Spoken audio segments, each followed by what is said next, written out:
I'm Dave Rose. I'm El Paso County's Chief Public Information Officer. I drew the short straw to try to moderate this evening's activities. I guess it's appropriate because this is a public informational meeting. We have a lot of information to share. This is a community meeting to learn more about PFCs and the Widefield Aquifer. By the way, some of our presentations refer to them as PFAs. They're the same thing. Tonight, you will learn a bit about the evolving science that brought us here tonight and brought this issue to the forefront. You will hear directly from representatives of the United States Air Force, the Environmental Protection Agency, the Colorado Department of Public Health and Environment, El Paso County Public Health, and the public water systems in Fountain, Security, and Widefield. I want to emphasize that we have a lot of people here with a lot of questions, and we want to answer as many as possible tonight.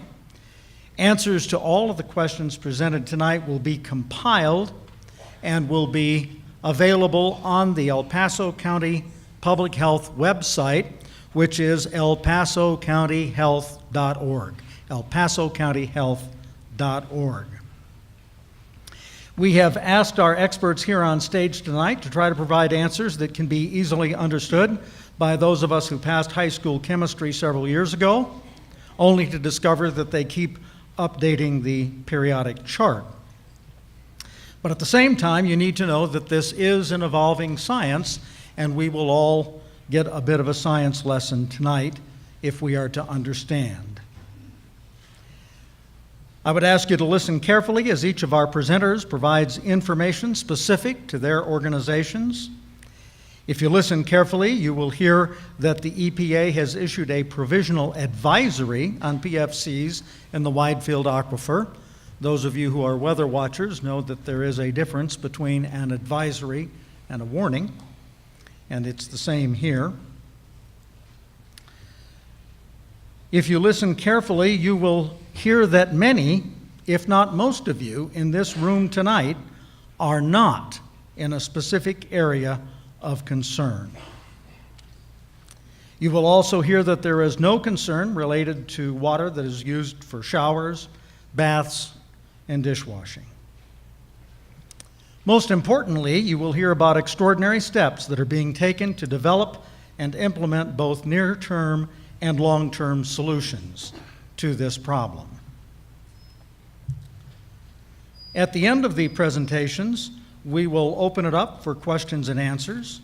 We understand that this is a very concerning issue to many of you, and we want to make sure that we are able to answer as many questions as possible in the time we have here available tonight. At the entrance, you were given a note card to write down any questions that you may already have when you came in here tonight. Please pass those down to the end of the aisle where employees of El Paso County Public Health and volunteers will be available to pick up those cards, and we'll make every effort to get those questions answered. There will also be microphones available at the end of the presentations, and we will ask you to respect the time of everyone in the auditorium. Keep your questions brief, and at the same time we'll ask our presenters to try to answer thoroughly as quickly as possible. I need to thank tonight the Widefield School District 3 for graciously providing us with this great community space. We appreciate you and all that you do for this community. I wanted to acknowledge the elected officials coming in tonight. I unfortunately did not spot everyone coming in, so rather than risk leaving people out, I think I'll just forego that and thank you for coming. Housekeeping items. Exits are marked to the back. We do have a few seats still reserved for handicap and hearing impaired folks up front. I want to thank KKTV Channel 11 for stepping up early in this process to provide a live stream of the meeting tonight for viewers at kktv.com. They are providing the feed into the overflow area at the cafeteria. I also want to remind you that the feed is available on krdo.com and that all of our local television stations are here tonight, and we greatly appreciate the media folks for passing out the information that has been passed out so far. This meeting will be recorded and will be broadcast on El Paso County's News and Information channel. For those of you who get CenturyLink, that's channel 89. For those of you signed up to Comcast, that's channel 59, and also on the county's YouTube channel, which is accessible at elpasoco.com. Simply click on the YouTube icon. So I think that pretty well takes care of our sort of opening introductions. Tonight, on our panel tonight, we are going to have some very distinguished experts in the area, including Dr. Chris Higgins from Colorado School of Mines, who will talk to you about this science of PFCs. We have Colonel Doug Schess from the 21st Space Wing. He's the 21st Space Wing commander, who's here with a whole group of folks representing Peterson Air Force Base. We have Sarah Barman, who will be representing the Environmental Protection Agency. From Colorado Department of Public Health and Environment, Mike Van Dyke and Tyson Ingalls are here tonight. We will have them talking about where we are and where we can kind of go from here. Representing El Paso County Public Health is our environmental manager, Tom Gonzalez, who will talk about the private wells in the area and some other issues. From your three large water districts here tonight, Roy Held, the district manager. From the Security, Water, and Sanitation District, Brandon Bernard is here. He is the Water Department manager for the Widefield Water District. And Curtis Mitchell is here. He is the Utility Director for the City of Fountain. With those introductions, I would like to bring up Dr. Chris Higgins from Colorado School of Mines for an overview of sort of the science of PFCs and what we know and what we're learning.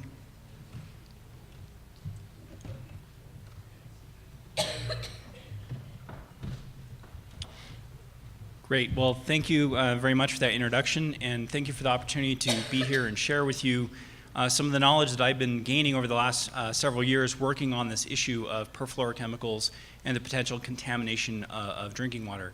As a little bit of background, I'm an associate professor at the Colorado School of Mines, and I've been in the Department of Civil and Environmental Engineering, and I've been studying the issue of perfluorochemicals for about 15 years or so, although not all that time at the School of Mines.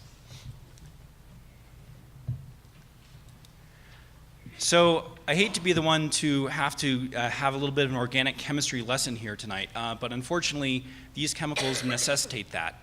When we talk about perfluorochemicals or PFCs, these are the types of compounds that we're talking about. These are chemical structures that have high levels of fluorine in them. They are synthetic organic chemicals. They are not naturally occurring. And they do go by a number of names, PFOS or PFOS, PFOA or PFOA. PFOA is sometimes referred to as C8. These compounds are known as PFCs, also as PFAAs. So it's very confusing, but I'm going to try and break that down a little bit to you this evening. So these are general depictions of what these compounds look like structurally. We can break that down a little bit further in looking at the fact that these compounds have a perfluorocarbon tail, okay, which basically means a highly fluorinated tail. And they have a head group on them which is very waterphilic. It likes water, okay? But the tail itself repels both oil and water. So that's very important in terms of the properties of these compounds and why they're used in a lot of various consumer products. These compounds come in different tail lengths. So we typically are focused on the things that are 8 carbons long. PFOS and PFOA are both 8 carbons long. But there are both shorter and longer chain compounds that you might hear about in discussions. This is a 3-dimensional representation of the molecule. It should rotate here in a minute, but just gives you a sense of what these molecules look like. This particular compound is PFOS, and you can see it has this hydrocarbon, this long tail, and this hydrophilic head group that really likes to stick in water. Why these are important, there are several reasons to highlight why they're important to look at. One is these compounds and their chemical precursors are used in a lot of different products, and we'll talk about that more in a moment. The second thing is that the carbon-fluorine bond is one of the strongest bonds known. Okay, so that means it's very difficult to treat these compounds, to degrade these compounds. And in fact, when PFCs or perfluorinated compounds are released to the environment, they really don't degrade at all. They are some of the most, what we describe as persistent or long-lasting compounds known in terms of environmental chemistry. So these compounds really stick around for a very, very long time in the environment. One of the tricks with these compounds, and why we're only, I said I've been studying these compounds for 15 years, the issue with why they're only coming to light now is that it's taken a long time to develop methods to analyze for these compounds in water and soil and in people and fish and that sort of thing. So when I started my PhD 15 years ago, it was one of the first labs at Stanford University where we were doing these sorts of analyses. And only now is it becoming much more widespread where commercial laboratories are able to do these sorts of analyses, and we're starting to see these compounds out in the environment. I mentioned that these things are used in a variety of products. Many of you probably have some of products containing perfluorochemicals in your homes. I know I do. So these compounds have been used as stain repellents and as things for both carpets and clothing. They've been used in paper packaging products, okay? And one of the issues that I think is probably most relevant to the discussion tonight is that they've also been used in aqueous film forming foams, or AFFF. And that's important because their use in AFFF denotes how hard it is to break them down. If you put them on a fire, they don't burn, okay? They will eventually burn at a high enough temperature, but they don't burn at the temperature that a typical fuel fire would occur at. They have been used in making things like Teflon and other high-performance plastics, and you may read about that in the papers, but they have a wide variety of these uses. What that means is that when we think about how all of you are being exposed to these compounds, it is actually a quite complex topic. You can have these compounds being emitted from factories and other locations around the country. That is certainly the case, where there's been contamination of soil and groundwater as a result of factory emissions. If you're using these products, a little bit of that can come off and you can be exposed to that. The products themselves can be put in landfills and released to wastewater treatment plants, where that then the wastewater or the biosolids that come out of that plant get applied to soil. And you can also have the application of this AFFF to soil, either inadvertently or intentionally. For example, if you're trying to save lives by putting out a burning airplane, this is the sort of material you would use to save those lives. Once that material is out there in the environment, though, it can move through the soil, move into groundwater and or surface waters, and then it can be ingested through contaminated drinking water. Some of these compounds can also be found in fish, and some of them can also accumulate in crops. And all of those are potential routes for exposure to humans. And that's why it's a very complicated issue to address, is because of all of these routes. Obviously, tonight we're here to talk about the potential exposure through contaminated drinking water. I want you guys all to know that you are not alone in addressing this issue. This is a map of data that came out of a EPA survey. Well, I think we'll hear a little bit more about it a little bit later. And as you can see, we are right there, okay? But there's plenty of locations in California and in the northeast, and even in the southeast: Minnesota, Alabama, New York, New Hampshire, Vermont, California, Alaska have all been dealing with plumes of these compounds being found in contaminated drinking water. And I'll note, this is contaminated. These are sources where there are levels of these compounds in finished drinking water. So it's certainly out there, and this is a bit of an issue. What can we do about it? Well, unfortunately, there are a number of things that don't work. Basically, most conventional water treatment technologies that are employed at most public water supplies don't do a very good job of removing these compounds. I mentioned they're very difficult to remove from water. However, there are things that do work. And the things that we know that work are anion exchange, okay, which is a technology, I won't get into the details, but it's something that can remove these compounds. Various membrane technologies, so the same sorts of membranes that are used to desalinate seawater and make it drinkable, can remove these compounds as well from drinking water.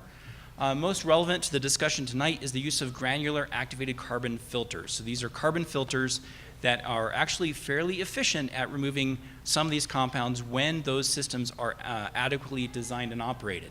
And in fact, around the country, when communities have been contaminated, have contaminated drinking water, it is most often, in fact, I know of only the cases where granular activated carbon filters have been installed to remove these compounds. Now, the important thing about all of these technologies is that they're best done at a centralized facility, and so that's why I think there's a lot of interest tonight in how water systems are going to address this in terms of centralized water treatment for these compounds. So with that, I will turn the podium back over. Thank you, Dr. Higgins. At this point, I'd like to bring Tracy White from the Colorado Department of Health and Environment forward. I think we moved Tracy up, very honestly, just a little bit on the program because we kind of wanted to tip you off to a little bit of good news early on. Thank you, Dave. I like that introduction. My name is, again, Tracy White. I am the Federal Facilities Remediation and Restoration Unit Lead at the Colorado Department of Public Health and Environment, which means that my unit we work with our federal partners to oversee the environmental cleanups of federal facilities, both active and closed, throughout the state of Colorado. So when this issue first came to our attention, we immediately began collaborating with our federal partners, particularly those in this particular vicinity, to include, of course, the Air Force and Peterson Air Force Base. And our office, through more recent discussions and coordination with the Air Force, has been extremely pleased with the Air Force's recent decision to accelerate their efforts at Peterson Air Force Base to identify and investigate potential PFC sources that may have resulted from past operations at the installation. So this is all being done under the Air Force's more national program to identify potential PFC sources at installations across the country. So with that, I am pleased to introduce to you Colonel Doug Schess, the Peterson Air Force Base Commander.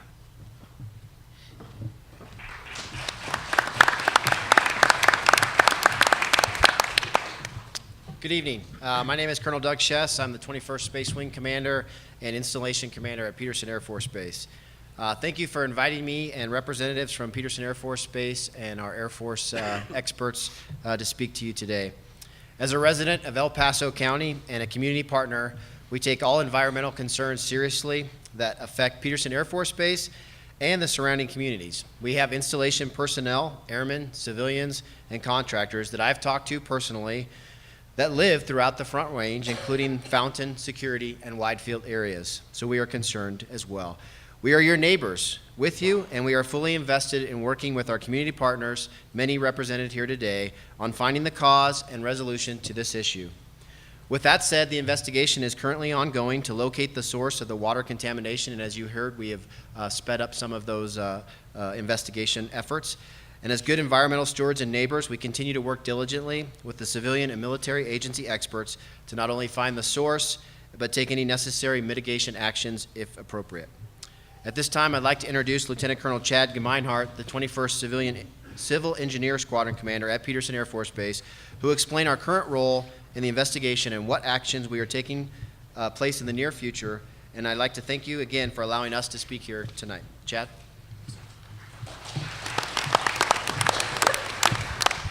Thank you, Colonel Schess. Hello, I'm Lieutenant Colonel Chad Gemeinhart, the 21st Civil Engineer Squadron Commander at Peterson Air Force Base. As the base civil engineer, my responsibilities are the base utility infrastructure, environmental and family housing, fire protection, and prevention. I'm here to explain our role in the ongoing water investigation and the actions we have taken to date. Before I get started, I want to echo Colonel Schess's comments that we take environmental concerns very seriously. Peterson has been an integral part of the community for more than 70 years and will remain a valuable civic partner for years to come. With that, we'd like to announce that the Air Force has awarded a $4.3 million rapid response contract as an interim measure to treat drinking water in the Fountain, Security, and Widefield areas. This proactive measure is being taken as a good neighbor approach while the investigation continues. The money will be used to evaluate affected portable water systems and develop short-term treatment solutions. The treatment system is expected to include large-scale filter systems such as the granulated activated carbon filters, not to be confused with the over-the-counter type, to be installed in area water systems to remove PFCs from drinking water. The Army Corps of Engineers met with El Paso County Health, Colorado Department of Public Health and Environment, Air Force Civil Engineer Center, and Water District representatives yesterday to determine the best course of action.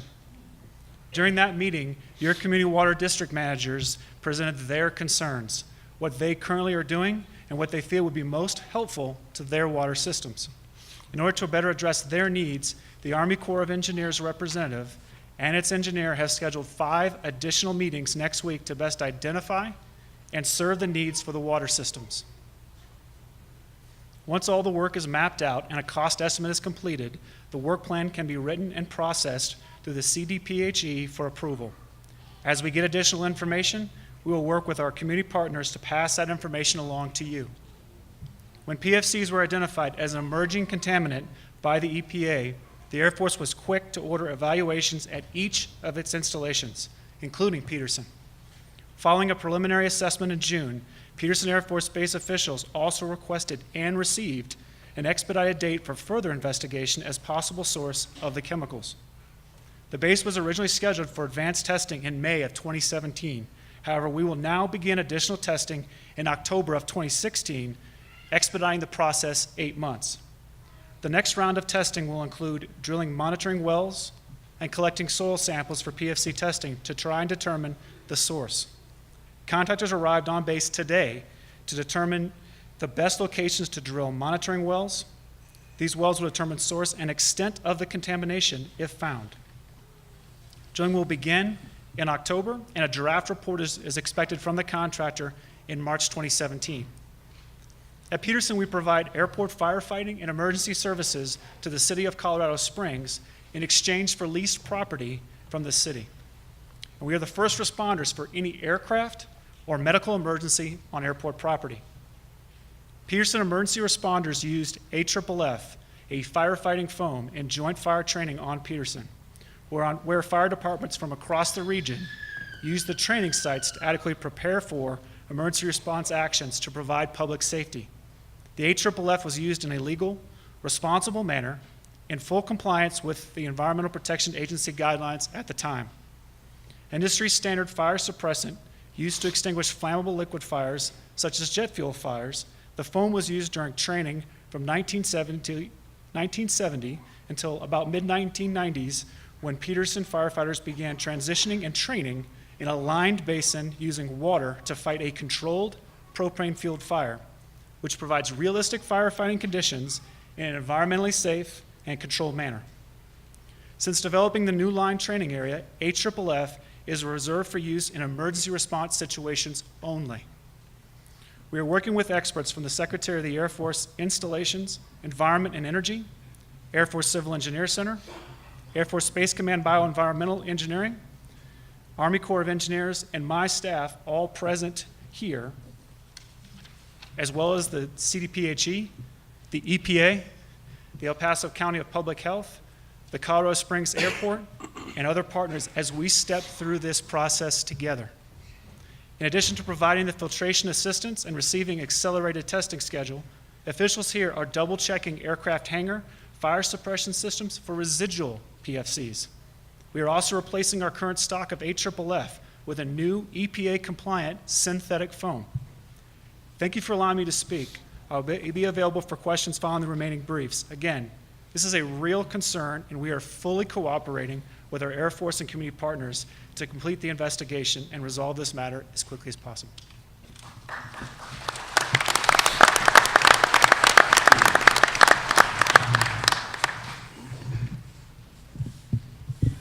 So I told you that would be good news. Let's turn now to a little bit more. Earlier, I alluded to the fact that you are dealing with an advisory from the EPA. You've heard reference to the EPA changing its standard for issuing that advisory. In point of fact, if that hadn't been done, no advisory would have been issued. And also what the EPA plans to do, its role, and the next steps. We have Sarah Barman here tonight representing the EPA.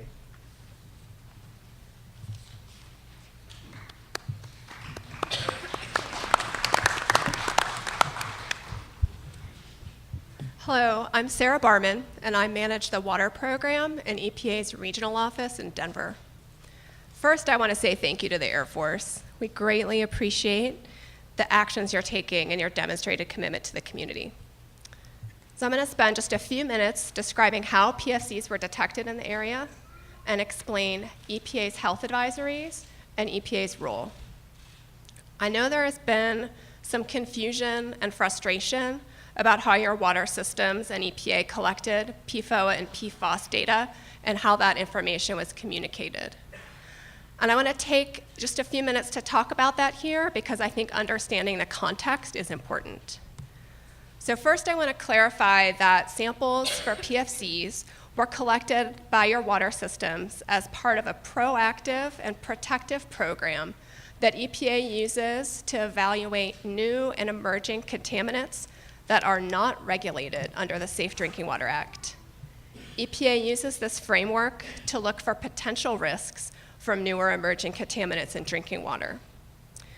This important monitoring program is called the Unregulated Contaminant Monitoring Rule, or the UCMR.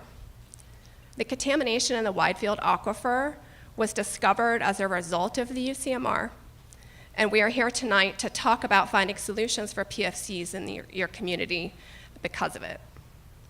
So that's what we were doing when EPA required Security, Fountain, and Widefield water systems, along with about 5,000 other water systems across the US, to collect samples for 6 PFCs, among other contaminants, between the years 2013 and 2015. The testing laboratories sent those results to the water systems into EPA. EPA compiled the data, made it publicly available, and updated it quarterly.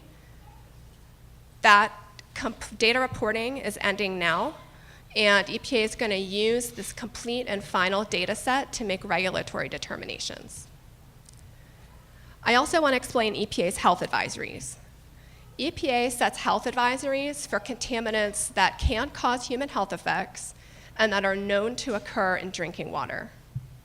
One thing I want to emphasize clearly is that EPA's health advisories are not regulations and are not enforceable, nor are they an announcement of a public health emergency. Health advisories are intended to provide technical information to state and local public health officials so that they can evaluate local conditions and make decisions about appropriate actions. The health advisories for PFOA and PFOS were calculated to offer a margin of protection against adverse health effects for the most sensitive populations, in this case, the developing fetus, breastfed, and bottle-fed infants.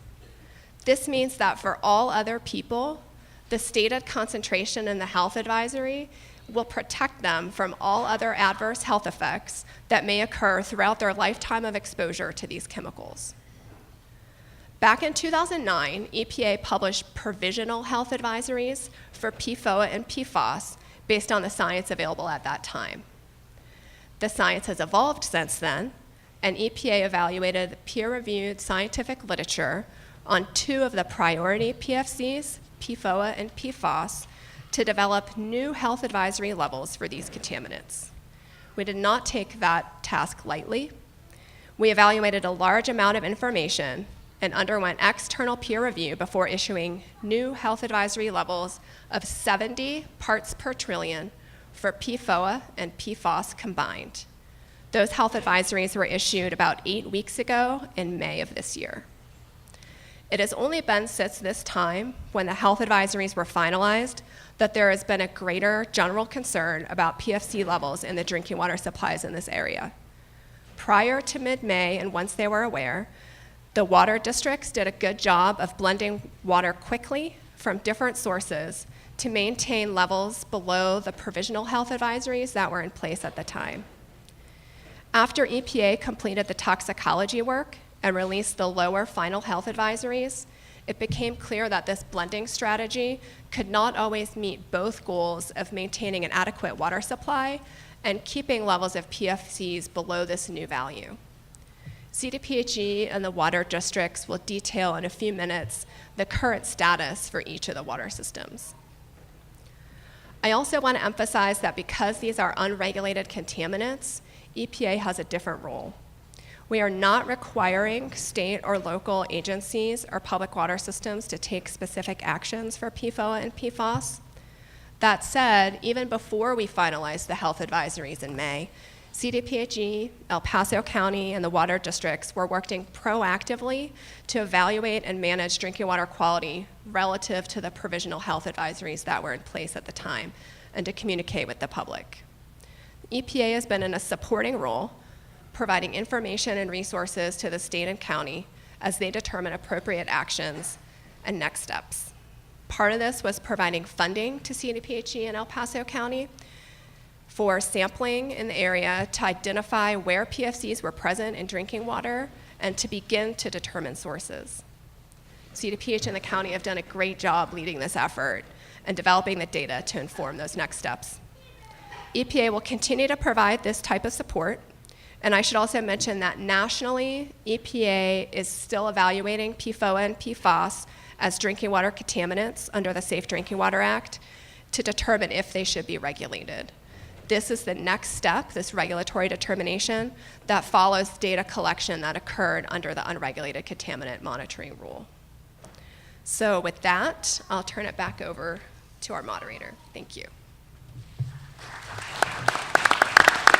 Thank you, Sarah.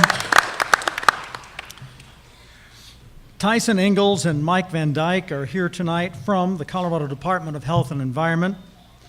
They have been working hand in hand with EPA, the Air Force, El Paso County, and the water districts to address this issue since it first came to light. And it's important to note, and we'll go over this very specifically, that what we're talking about here tonight is strictly water coming from groundwater sources. Most of us in Colorado get most of our water from surface water. It melts in the high mountains. It's the headwaters of the Arkansas, the Colorado, and other great rivers that supply water to many states. We're not talking about that supply. We're talking about underground water. And with that, I'll ask Tyson Ingalls from CDPHE.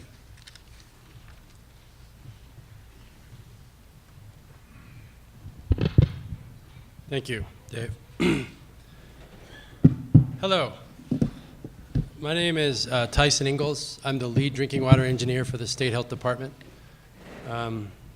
Just a couple of statements. I was told that the roof makes that noise, and it's not a problem, but it is distracting.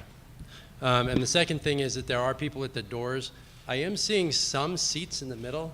I don't know if you want to try to get in, but it could be a while to stand. So just know that there are probably, I'm seeing 15, 20 seats spread throughout. So I'm here to talk briefly about the efforts that the State Health Department, so you'll hear a lot of acronyms. You have the U.S. Air Force, which is easy to understand, the United States Environmental Protection Agency, EPA, and then you hear CDPHE thrown out. That term means Colorado Department of Public Health and Environment. From here on out, I'm just going to call us the State Health Department, and maybe that'll help just alleviate the total number of acronyms you all are hearing. But the State Health Department and the US EPA and the El Paso County Health Department, as well as the water systems in the area, have been working very diligently since January to better understand this problem and to reduce public health risk. And so that's the gist of what I want to talk about, and talk about really how you can know as consumers whether or not you're being exposed to PFC chemicals in your drinking water, and why we at the State Health Department, at El Paso County, and at the water systems have put information forward on the various websites that is consistent and transparent about what we know about the water you're drinking and what we know about the health effects of the possibility of being exposed to these chemicals. So as the lead drinking water engineer, I will talk about the water you're drinking and the levels of chemicals, and then we'll hand it off to Dr. Van Dyke, and he, as the epidemiologist, will talk about what PFCs can actually do to you and the health effects.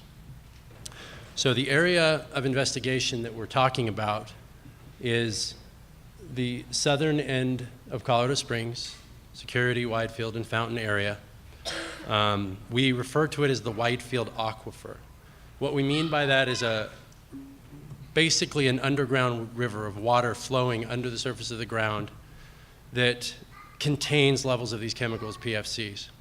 This particular area of the state is an incredible water resource for drinking water supply. It provides literally hundreds of millions of gallons of water to the state, and in a state that is water starved, where we don't just have water like back east flowing everywhere and can just go get new water supplies, it's really important that all of us are good stewards of water and take advantage of all the water that we can. And so the cities in this area have been diligent about that over the decades and made sure to utilize this tremendous water source for public benefit. However, we did become aware that there are perfluorinated compounds in this aquifer, and so we began a sampling program to try to understand how the public is being exposed. So the first question that you all should be asking yourself is, what tap water am I drinking? And so that very much depends on where you live. So you may or may not be getting your tap water from an area of concern. And so I want to explain how we've created some tools to where you can begin to tell exactly what tap water you're drinking and whether or not it's an area of concern. So the first thing you have to understand is which water system you're getting your water from. Are you getting your water from one of the large water systems in the area, which is served by Security, Water, Widefield Water and Sanitation, or the City of Fountain? Or you may be getting your water from one of the smaller water systems that we work with in the area, places like Stratmore Hills or Garden Valley Mobile Home Park or Security Mobile Home Park, or you may be on a private well. Most people just turn the tap, water comes out, and they expect it to be safe, and they probably don't usually think about where that's coming from. But to figure out the PFC exposure issue, it is important that you understand that. And so as we answer questions tonight, later in the evening, and as we talk about issues, we will be fairly specific about, okay, where exactly is your water coming from, because it's important. So on our website, we've created a table with the status of the water system, and this is a very simplified version. So the State Health Department, El Paso County Health, and the water systems all have links to this on their websites, which the information is available out in the lobby in terms of frequently asked question handouts and things, if you didn't pick those up on your way in, to explain the status of the different water systems. Now, it's important for me to say that this status does change as time goes on. Different factors arise which require the water systems to move water around or to change the way they're treating their water, or to turn on wells and turn off wells. And so it's important that that you understand that's inaccurate, but it's a specific status to a certain amount of time, and it will change with time. So we're keeping that updated with water systems as things change. But as it stands, we have about 60,000 people in the area of concern. Of those 60,000 people in the area of concern, we estimate about 10 to 15,000 are receiving water that may at times be above the health advisory for the perfluorinated chemicals. So that's important because it's not everybody in that original map, which we refer to as the banana map, but it's the area south of Colorado Springs. It's not everybody in there. It very much matters. So we have a table where you can read about your status, and we know this because we've been taking samples since January as part of the EPA funding and the CDP and the State Health Department funding and El Paso County funding. We've been taking samples at wells. We've been taking samples within water systems at different homeowners' taps and at different buildings to understand exactly where these chemicals are. So it's backed up by data that we're taking on a regular basis, about monthly, to understand what the levels are. We've also created an online interactive map, and it's very difficult to see, and I apologize about that. This isn't a live link. It's just a picture from our website. And what this shows, this map, is a schematic of the different pressure zones of the three cities, the three largest cities involved, Security, Widefield, and Fountain. What I mean by a pressure zone is every city is, water system in a city is composed of hundreds and hundreds of miles of pipes underground that provide pressurized water to your home so that you turn the tap, water will come out. Well, to maintain that consistently throughout, they have different areas of town that are managed as different sections of water where they can move water around. What that means is they have sort of isolated sections of town that receive different types of water. You'll hear in detail from the water systems as they speak that they have many different sources of water because they are very proactive water systems and they've developed a lot of resiliency over the years. So they have a lot of groundwater wells in this area, but they also have water that originates in Pueblo Reservoir. Water that originates in Pueblo Reservoir has had no detection of PFC chemicals.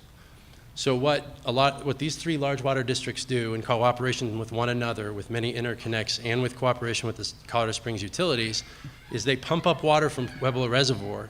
It's treated centrally at a place called Fountain Valley Authority, and then it is pumped into these cities. And that's part of the water supply. It's not all of the water supply. The groundwater supply is also very important. And that water supply is what contains PFCs. So if the water systems only used surface water, then there wouldn't be PFCs in the water, but it isn't as simple as that. And they will explain a little bit more about the specifics, but at the end of the day, water is used for a variety of things. Drinking is one of them, and preparing food is very important. But sanitation and fire suppression, we all use our water infrastructure for a lot of very important functions. And so, as it turns out, there are areas of these cities that cannot function on surface water alone, given the amount of water that's used. Therefore, there are wells being pumped. So what we've created is an area that you can enter your address, or you can click on areas and zoom in, and to see what sections of which city you're in. And if the section is orange, that means that area of the town may at times have PFCs in it. The reason we say the word "it may at times have PFCs in it" and not "it always is above the health advisory" is because the wells kick on and off at different intervals. So what that means is within the orange areas, sometimes the samples are above that we've seen, and sometimes they're not above. But because it's not predictable, we can't tell you it's always safe. So we're as a precautionary way, we're saying we're convinced that at times in the orange zones, you want to be aware that the level could be above. It's probably not always above the health advisory. In the blue zones, we're confident that it's mostly the Pueblo Reservoir water, in the vast majority of the water in those blue zones. Therefore, it is below the health advisory. Again, we are continuing to sample these areas to make sure that that information is correct. And we, as the state health department, chose to put a map up like this and not just to tell everybody to call the individual water district, because we wanted to show very clearly how transparent all the parties involved would be. That this isn't something they have to tell us about, this isn't something regulation, but they really have been diligently working to maximize the use of their surface water, to minimize the pumping of their wells, and to make sure the fewest amount of people possible are being exposed to this chemical, but people are being exposed. And so that's a very serious issue, and that's why we're here tonight. So not to minimize that, but just to say that it isn't the entire population it's important to understand. So there's definitely more information. I encourage you to check it out on our website, the water systems websites in the El Paso County. I just wanted to speak for a moment about the things that have happened. I talked a little bit, or a fair bit, about the water sampling we've already executed. So we are sampling the wells, we are sampling the tap water. We do want to be sure that we understand this issue, but I want to make it clear that the money that we've received from EPA and others to sample is really to protect the public health and to understand what people are drinking. So the data that we've generated up until now hasn't been an investigation of exactly where the contamination is coming from. Because the priority in a situation like this is always to make sure the fewest amount of people are being exposed as possible. And so that necessitated that we work on the drinking water first. Sample the drinking water, understand the drinking water, and not go into some really scientific and an academic study of exactly this aquifer and where the water is flowing underground. We want to know what wells are being used for drinking water and what people are being exposed to. So while we don't have great answers today exactly where the source of all the contamination may be, we do have a lot of information on what people are consuming, and that's we looked at as most important. Second thing is I wanted to talk about the great steps the water systems have done to reduce exposure. They really have been turned on their heads. They have a very busy job anyway. Water systems are required to serve bacteria-free water at a constant pressure every day of the year so that the community can be safe, can have sanitation, and can be sure that their water is safe and isn't going to give them diseases. First and foremost, we look at things like parasites, protozoa, bacteria, and make sure that's not in the water. And then we start looking at other chemicals that are regulated, which is a list of 96 chemicals. And then beyond that, we are concerned about other things that are unregulated. So these water systems since January have been doing their normal job and doing it excellently, plus doing over and above, spending countless hours trying to figure out how to maximize the surface water that you all are drinking while they can avoid pumping their wells to the best degree possible. I think that's about it.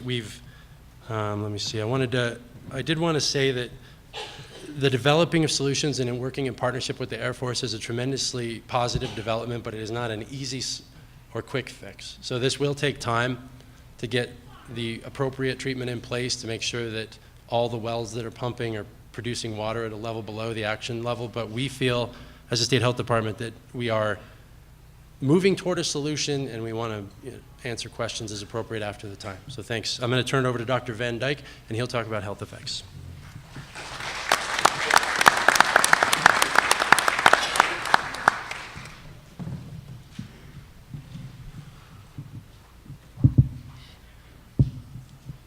It's getting a bit crowded up here with laptops. Everybody doing all right? I know we're not exactly entertainers.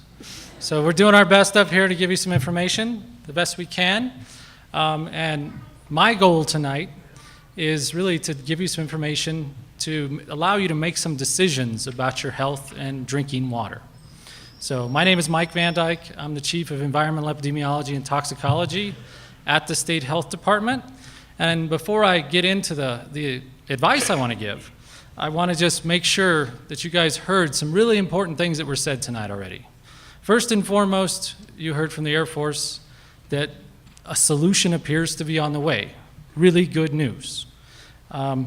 Second, you heard from Tyson just a few minutes ago that you can go to the CDPHE website and look up your address, figure out where you live, look on that orange and blue Bronco map, and figure out what kind of water you have, so you can make some decisions about your water. That's really important for what I'm going to say. Third, you heard from the EPA what a health advisory is. A health advisory is the levels of PFCs in the water that people could drink for a lifetime and not expect to have health effects. So if we keep it below that level, we're good. And it doesn't really matter if that's an infant, a pregnant woman, an elderly person. All populations are protected by that number. And then finally, I also want to call to attention something very important that Tyson said. In terms of looking at that map, you see that at times, water might exceed the health advisory level. So with the exception of Security Mobile Home Park, really, at times, water might exceed these levels is the worst case in any of the water districts right now. So I want to make sure everybody understands that. So with that, my job is usually to take EPA guidance and other guidance and come up with health recommendations. So I want to make sure that you're clear on what our health recommendations are for this. So our recommendation is, if PFC levels in your water are above the health advisory level, you should consider other sources of drinking water. This is especially important for women who are pregnant, planning to become pregnant, or breastfeeding, as well as bottle-fed infants. Okay? Really, that's the most important advice. If you're going to think about this seriously, the people who should think about it the most seriously are that group that's listed in that bottom bullet there. The next thing I want to talk about is I've taken a lot of phone calls. And yes, my daughter thinks I'm boring too. So I've taken a lot of phone calls on this issue, and I've had a lot of questions about other uses of water. And so I want to kind of make clear what uses are okay and what uses might not be okay. So first of all, I want to say, let's get rid of the easy ones here. Bathing and showering, laundry and dishwashing, this is not a problem to use tap water, even if it at times exceeds the health advisory level. PFCs don't easily enter the body through the skin, And in the case of dishes and clothes, not very much water remains in those things when they're done. So not a concern. Toothbrushing, similar. Not really a concern. People spit out the water after they're done brushing their teeth. They don't consume much of that water. A little bit more difficult in the recommendation is things like cooking. Cooking, if you're cooking an egg, you're cooking pasta, you cook it, you dump the water out, you're not consuming that water. Not a problem to cook with tap water for that. What we would want you to consider alternate water sources for are things like where the water remains in the finished dish, things like soup and rice. Make sense, everybody? Okay, and then the harder questions. The harder questions we don't have great answers for yet. And one of those questions is vegetable gardens. We know that some PFCs might be absorbed into vegetables. We think that probably eating those vegetables is not a problem, but we're not completely certain on that. So we need more information about that. Dr. Chris Higgins is working on some research projects on that to get us more information, to get a better answer. And then the other issue is pets. We don't have a lot of information on how these chemicals affect pets. We think that these PFCs are going to have similar health effects in pets as they have in humans. So if you're considering not drinking the water yourself, you might consider giving your pets bottled water as well.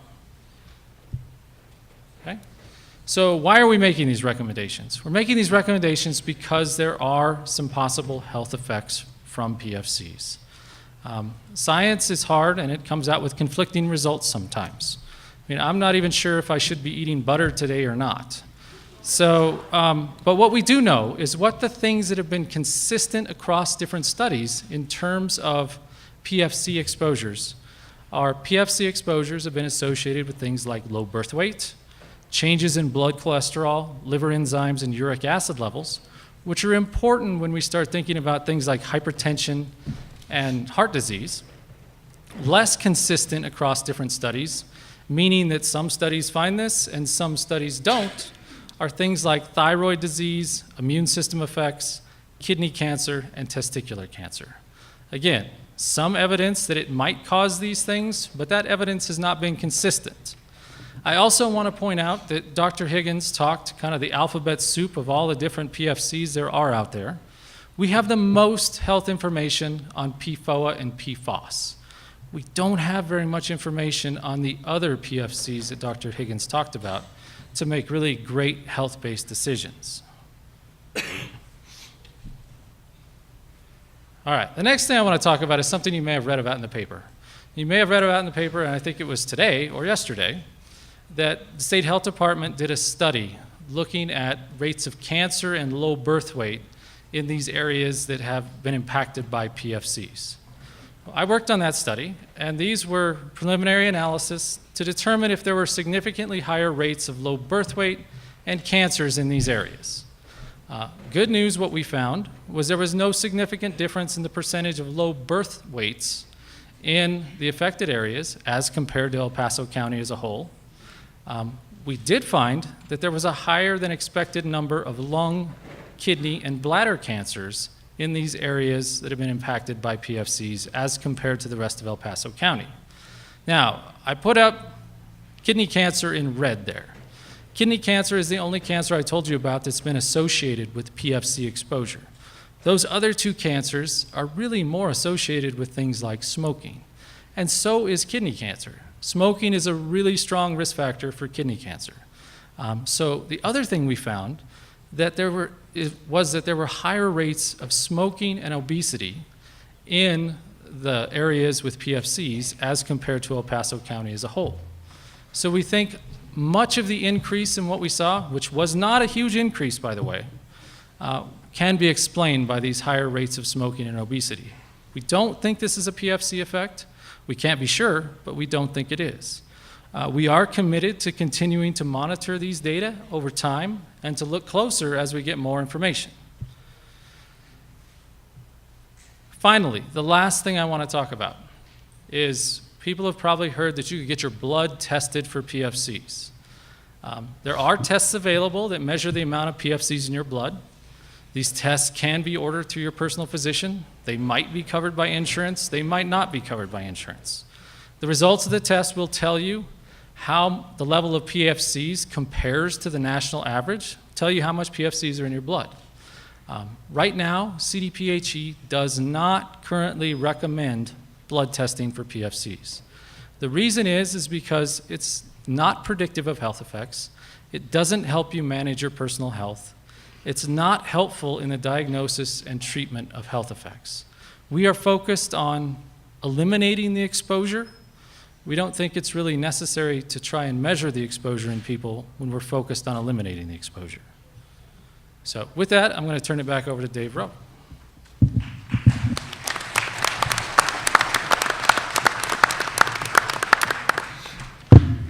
Thank you, Doctor. We've talked a lot about the water systems that serve many of you in this room tonight. There are folks in the Widefield Aquifer area who are served by private wells, and that is a lead concern of El Paso County Public Health, and we have Tom Gonzalez here from El Paso County Public Health to talk to that issue. Thank you, Dave. Tom Gonzalez is my name, and I serve you as the Deputy Director for El Paso County Public Health. I'd first like to thank all our representatives here for their proactive approach and for being here tonight with us. El Paso County Public Health has been working to provide assistance to our residents that are served by private water wells and to determine the estimated levels of PFCs in their wells. We assume that there's about 75 homes served by private wells. We thank our assessor, our county assessor, for that information. That's about 200 to 300 individuals.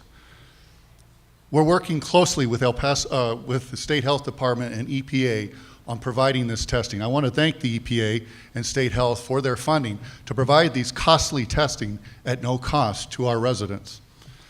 Currently, there is no certified laboratory in Colorado to test for PFCs. Thus, we're sending it off to an out-of-state lab, which unfortunately the turnaround's taken us about 5 weeks to get the results.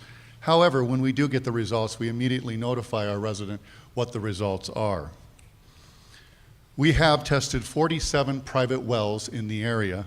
37 of those, we have results back. What we know is 26 out of the 37 are over the health advisory, or 70%. We can say that if you're drinking that water, you are over the health advisory at all times because you're not getting any other water source. So we take that very, very seriously. Public Health began sampling back in April, and we continue to sample. If you are on a private well and have not had it tested, and you are in that banana shape, we want you to call our hotline where my staff will come out there and test that well, again, at no cost. I'll give you that hotline here in the next slide. Let's do that. So El Paso County Public Health is involved in many ways of communication efforts to our citizens and visitors of El Paso. To better inform you on what the conditions are, especially for those smaller water systems and private well owners. Our website contains general health information regarding PFCs.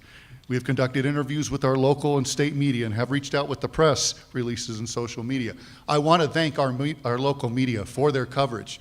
You've done a wonderful job working with us to get this information out.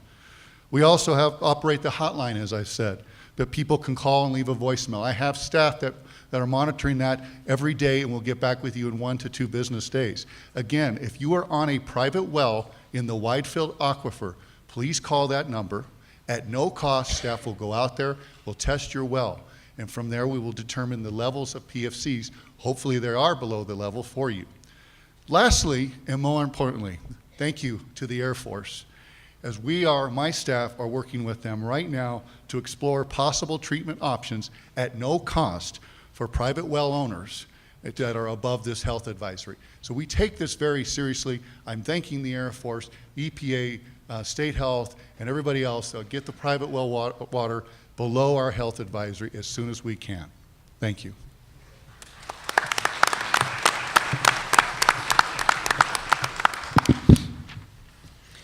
Thank you, Tom. At this point, probably the folks who've taken the most phone calls, although CDPHE and El Paso County Public Health have taken their fair share. But certainly the folks who've taken the most phone calls since this concern was first raised have been your local water districts, those that serve most of you in the Fountain Valley area. Each of them are representative of the large three, so I think we will just kind of start with Curtis Mitchell, who is the utility director for the city of Fountain, and each of the representatives of the three districts, Fountain, Widefield, and Security, will talk about where they are in the process, what's been done, and where they're going in the near term. Thank you, Dave. I want to start by saying that for the customers of Fountain Utilities that receive water from us, your water is below the health advisory level, and I want to start with that. Secondly, I wanted to point out that what you see on this stage in front of you tonight is a partnership. Certainly, we've always had a strong partnership with Security and Widefield that are our neighbors, but that's certainly been extended to others, recently with the Air Force joining us to help as well. We appreciate that. A little bit of background.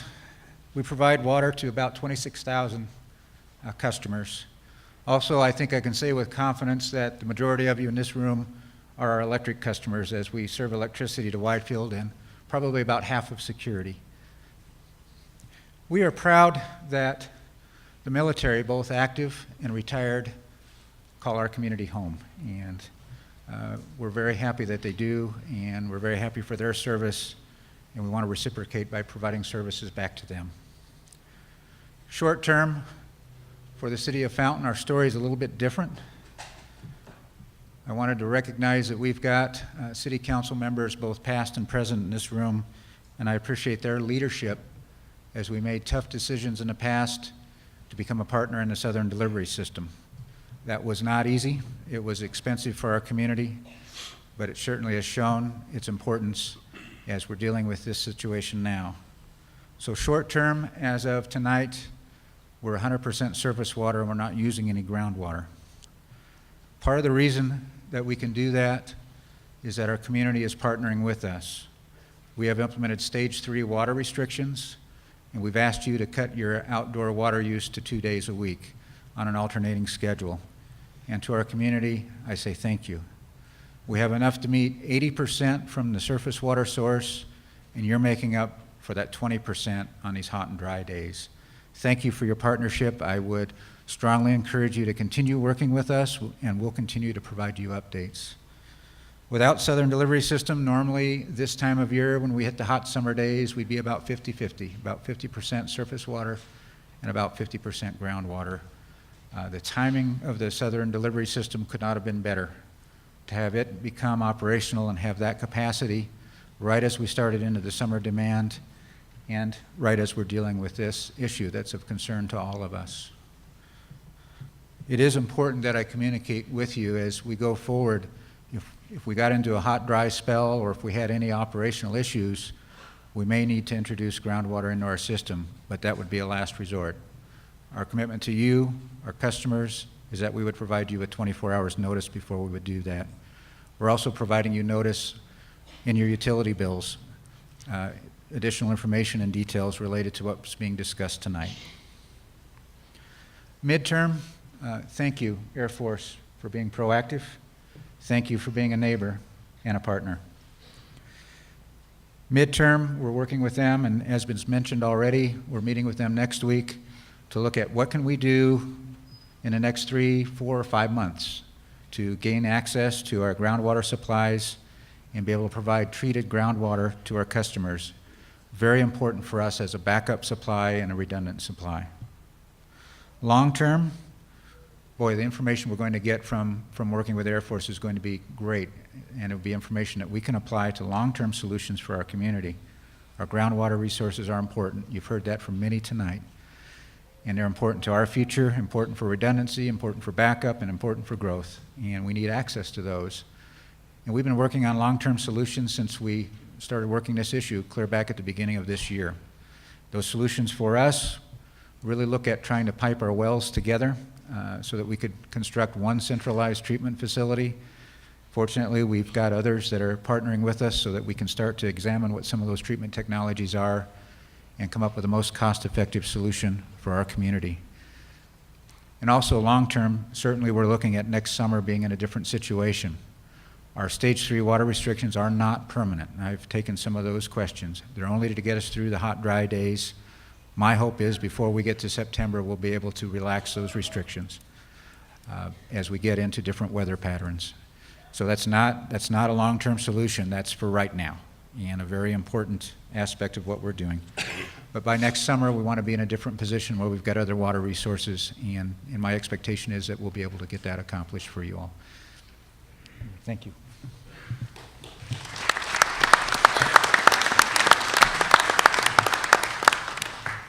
Thank you, Curtis. Let's bring up, we'll just kind of continue north, I guess, and bring up Brandon Bernard, who is the Water Department Manager for the Widefield Water and Sanitation District. Thank you, Dave. Thank you, everybody, for showing up tonight to try to get a better understanding of this very complicated situation, as you can probably tell. Before I get started, I would like to emphasize the areas of our distribution system that I will be addressing this evening. So if you look right here, this is Fountain Mesa Road. If you look at the pink that's kind of surrounding this, what we call the thumb, these areas are non-affected. Everywhere east is non-affected. We are talking about from basically metropolitan west. Okay? And I also would like an important aspect for our customers to understand is that your water quality over the last 10 to 20 to 30 years has not changed. It's the health advisory that has changed. Up until May 19th, 2016, our water quality was below the health advisory limit for PFCs.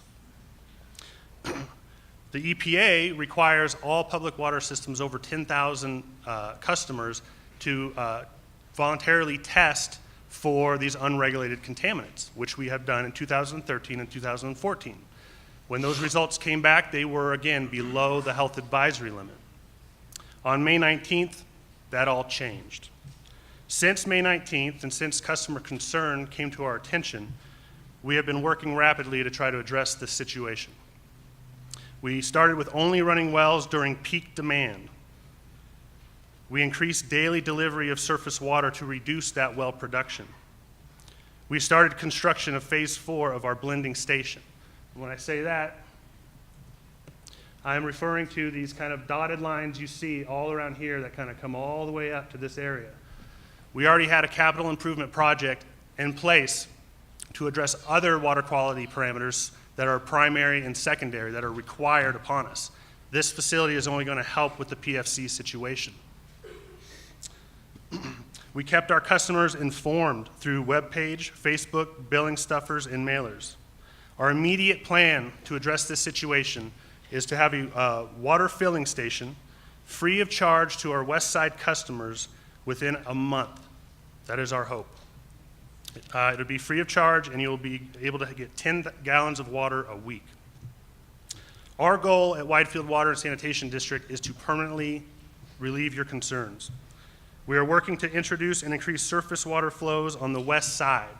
So that would include a very significant pipeline that would connect from a 30-inch, go underneath Highway 25 and connect, and that would affect and help all 3 water systems receive more allotment of that surface water.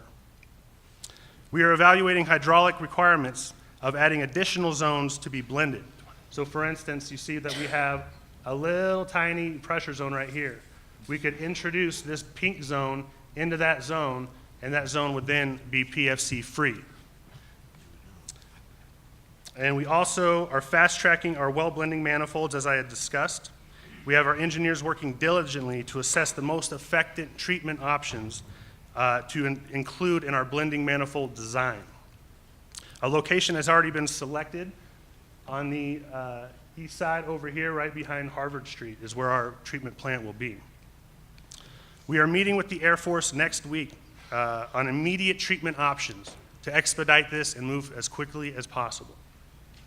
It is important to understand that when a regulated contaminant, which this is not, becomes a rule, it takes years to assess it, to promulgate it, to get the funding, and to assess the treatment possibilities and to build the treatment. 48 days ago is when the health advisory limit dropped from 400 parts per trillion to 70. So this is going to take time, but we are working diligently to get it done. I hope you will all have a better understanding of this process by the end of tonight.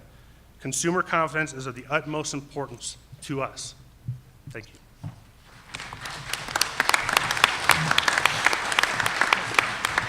Thank you, Brandon.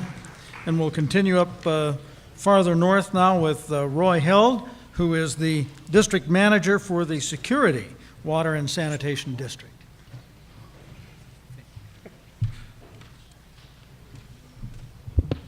Thank you, Dave. Tyson, speaking about acronyms earlier, reminded me, I've been telling some people that 6 months ago I couldn't even spell PFCs, and now I feel like I have a PhD in PFCs. First of all, to the customers and Security Water District's public, we understand your concerns and we share your concerns. We're working diligently to resolve the issue, and we thank you so much for your patience and your help in helping us resolve the issue. Public safety is our #1 priority.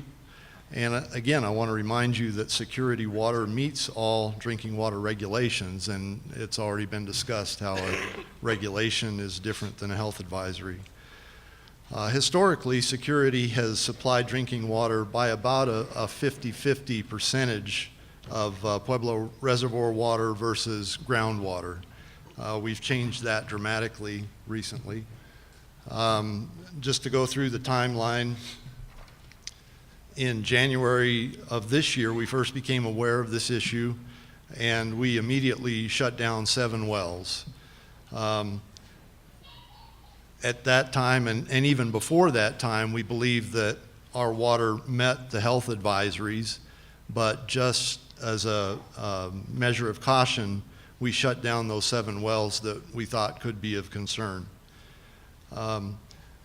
Up until May of 2016, the new health advisory, all of our wells met the old health advisory, but as of May 19th, with the new health advisory, none of our wells met the new health advisory. So what we have been doing is curtailing groundwater use to the maximum amount possible by increasing our use of surface water. And as Curtis said with Fountain, thank goodness Southern Delivery came online for us April 30th of this year, or we would not be in the position we're in. But we've been maximizing use of that water since April 30th. June 1st, I think that's 11, 12 days after the health advisory came out, we implemented water restrictions for Security customers.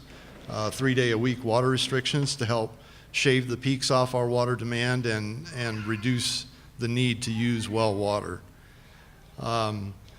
Right now and into the fall, we are implementing short-term solutions. This map has been on our website, and we've published this widely since January. But since Southern Delivery came online, Zone 3, which is kind of the northwest or the northeast part of our district, that's where Southern Delivery comes in.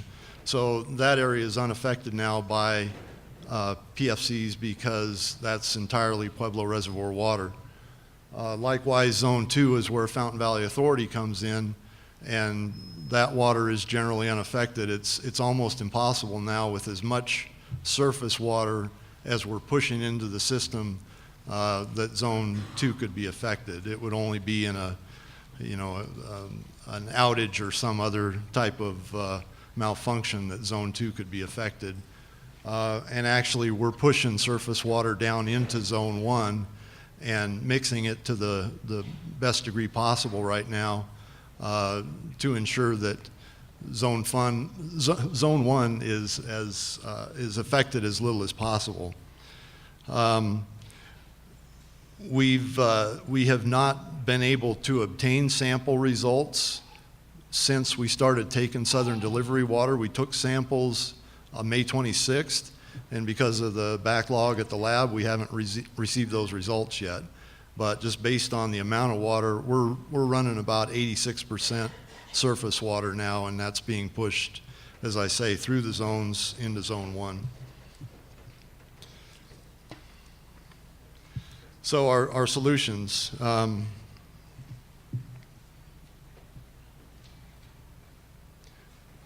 Short-term solution, again, we've implemented watering restrictions, curtailing the use of groundwater to the greatest degree possible.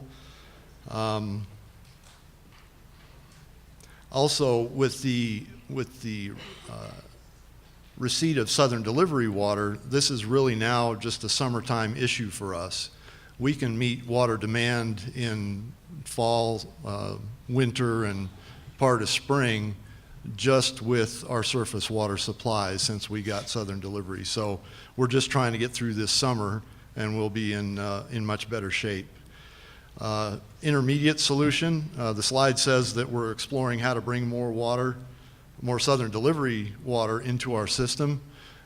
We just reached agreement today with Colorado Springs Utilities to provide us even more Southern Delivery water, enough Southern Delivery water so that we won't need to use well water. It's going to take probably several months to implement that because it's going to require some additional replumbing. We're already doing some replumbing to help circulate water from Zone 2 into Zone 1, and that construction work is set to begin next week. Long-term solution is really treatment of our groundwater, and we're thrilled that the Air Force is helping with that, as it was announced earlier, and that's going to accelerate that process. Well water is still our cheapest alternative, and it's a huge asset for the security community that we can't abandon. It's just too valuable. We have to be able to treat that water. I would like to close by thanking the Security Water District Board of Directors for providing us with the tools to be able to implement these steps going forward, and also the staff of the Security Water and Sanitation Districts for their tireless efforts really over the last 6 months towards solving these critical issues. And again, all the folks at this table have just worked so well together, and we've brought each other together to solve these problems. Thank you.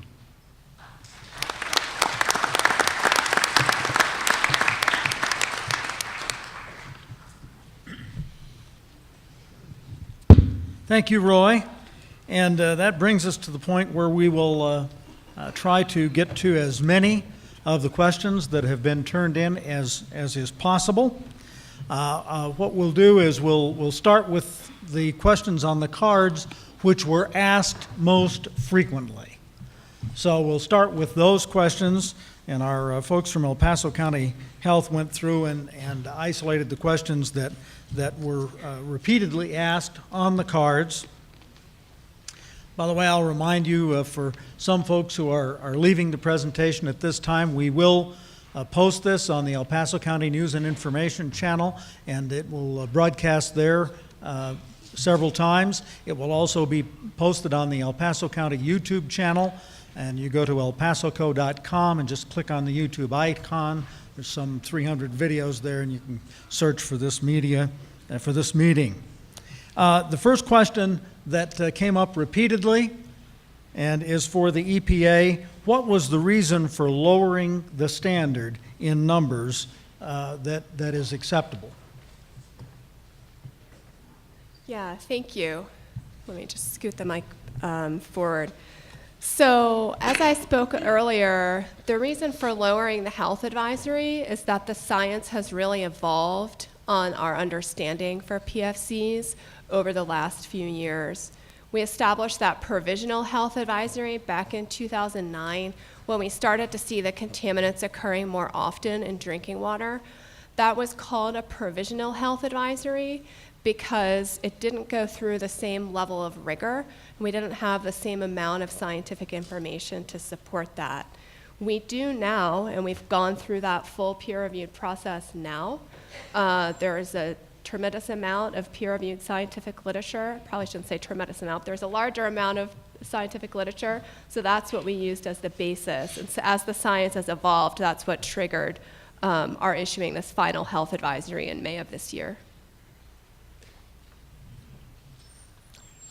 For security water, Roy, the question is, how long have residents been drinking water with PFCs before the change in the standard?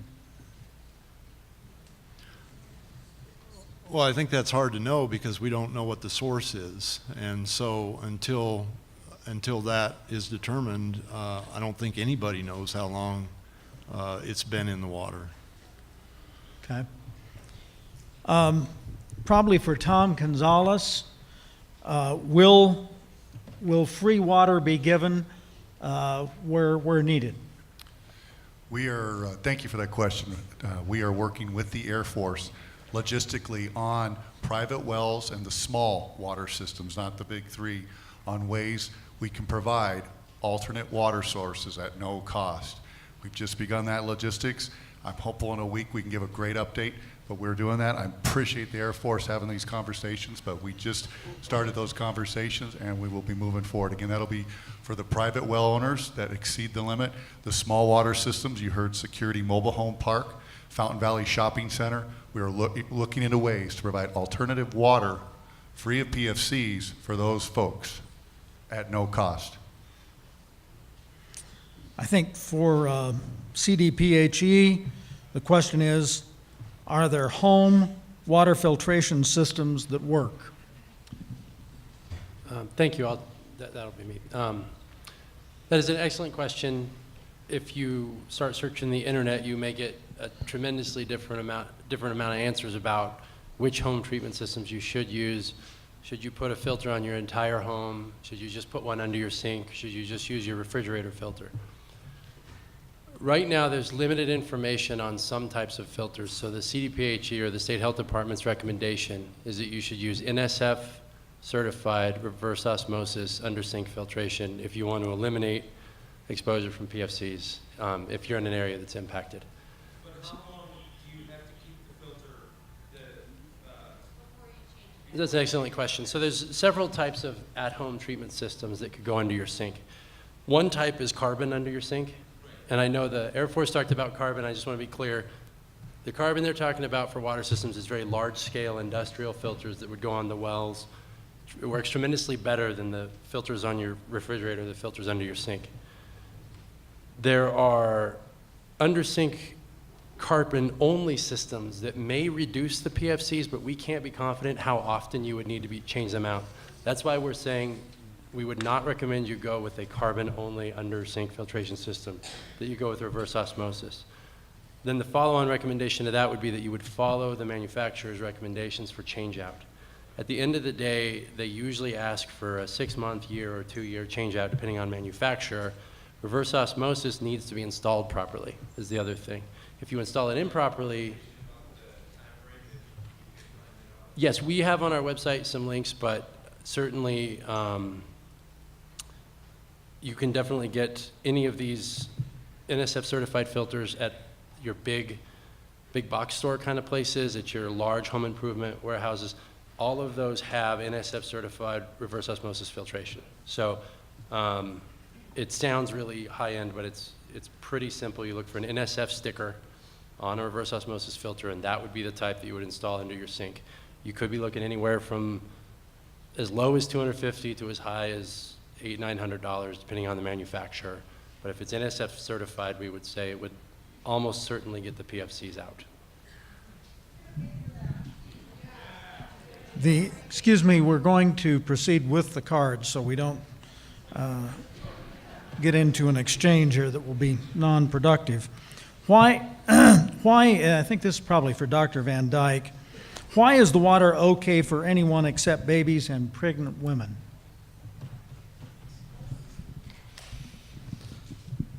I don't think I said it was okay for anybody except babies and pregnant women. I said that all people should consider alternate water sources if they're above the health advisory level, especially if you're pregnant, breastfeeding, bottle-fed infants. What that says is when people set a health advisory level, they set it to the most sensitive population. The most sensitive population in this instance is a fetus. And so the health advisory was set low to protect the fetus. What that means is it protects everyone else as well, because everyone else is less sensitive. So everybody else, they can probably go a little bit higher, but the message is you should consider it. Everybody, that number protects everyone. So the message is that number protects everyone.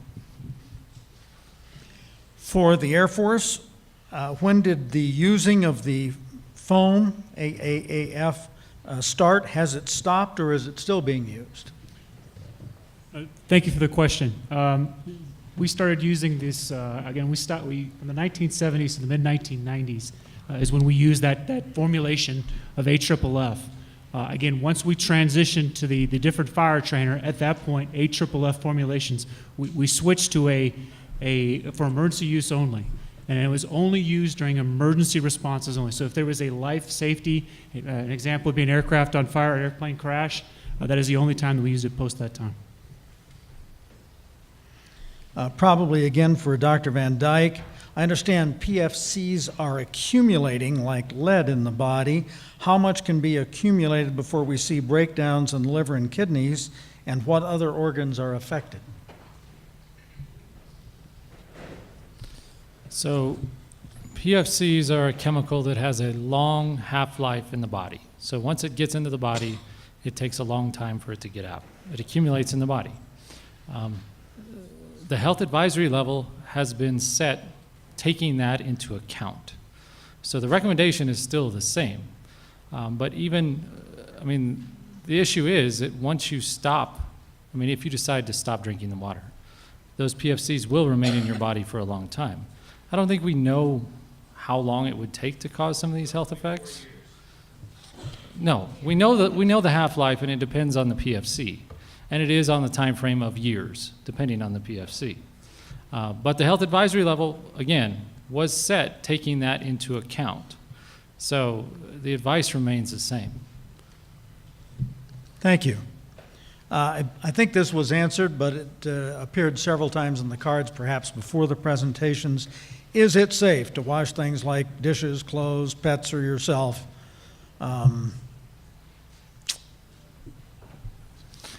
So thank you again for that question. And yes, I think I covered that pretty well in my talk in terms of bathing, showering, all of those sorts of things, dishwashing, washing clothes.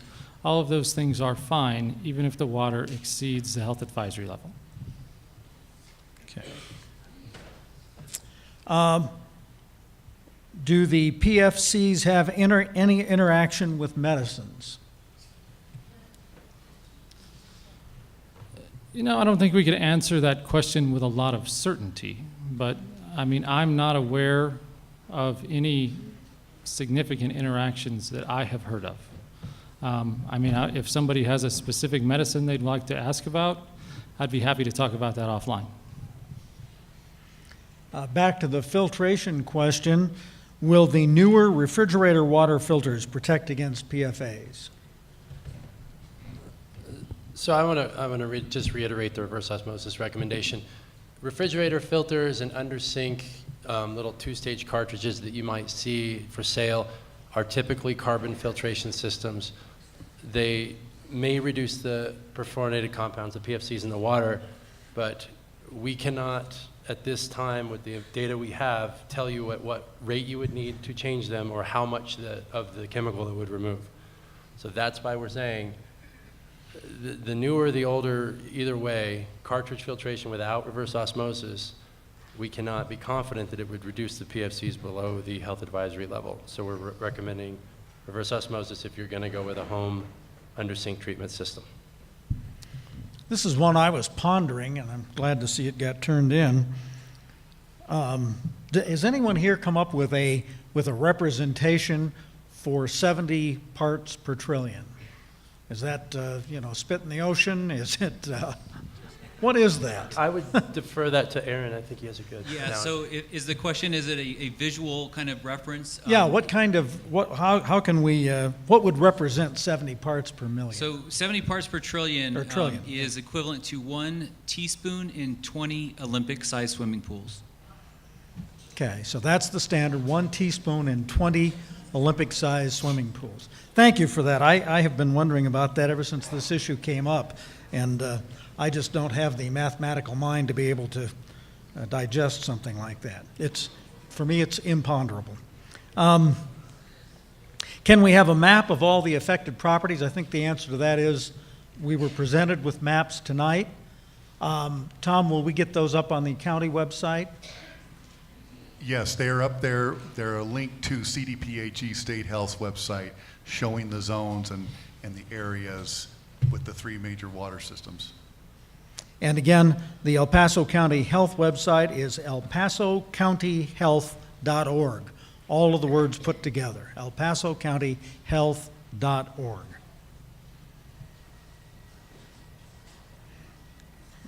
Let's see. I think we talked about blood tests, talked about best water purification systems. I think I'll tackle this one. Refers to the water contamination in Flint, Michigan, and the plunging of property values significantly. How can community leaders support the cleanup of this, and how will this disaster affect our property values? Certainly, the county has received stories of property sales that didn't close as a result of this concern. I think the news that was presented by the Air Force here today, the progress that's been made to date, is very likely to ease those concerns, and we would assume that the level of fear that would cause you to not go through with buying the home that you want to buy will subside as soon as all of the correct information is out and is available. Let's see, we've talked about filtration systems, talked about timing.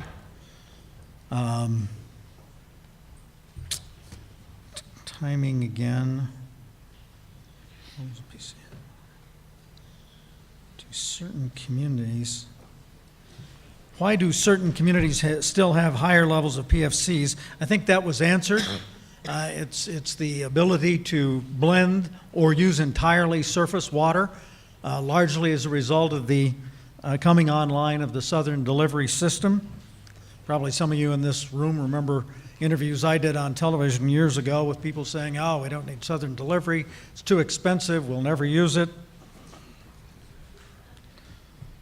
It's hard to plan for the future, isn't it? We've talked about PFCs in vegetables. This is for Chris from School of Mines. I guess it has to do with, are there breakthroughs pending, other types of filtration systems? What's the progress on that? It's an excellent question.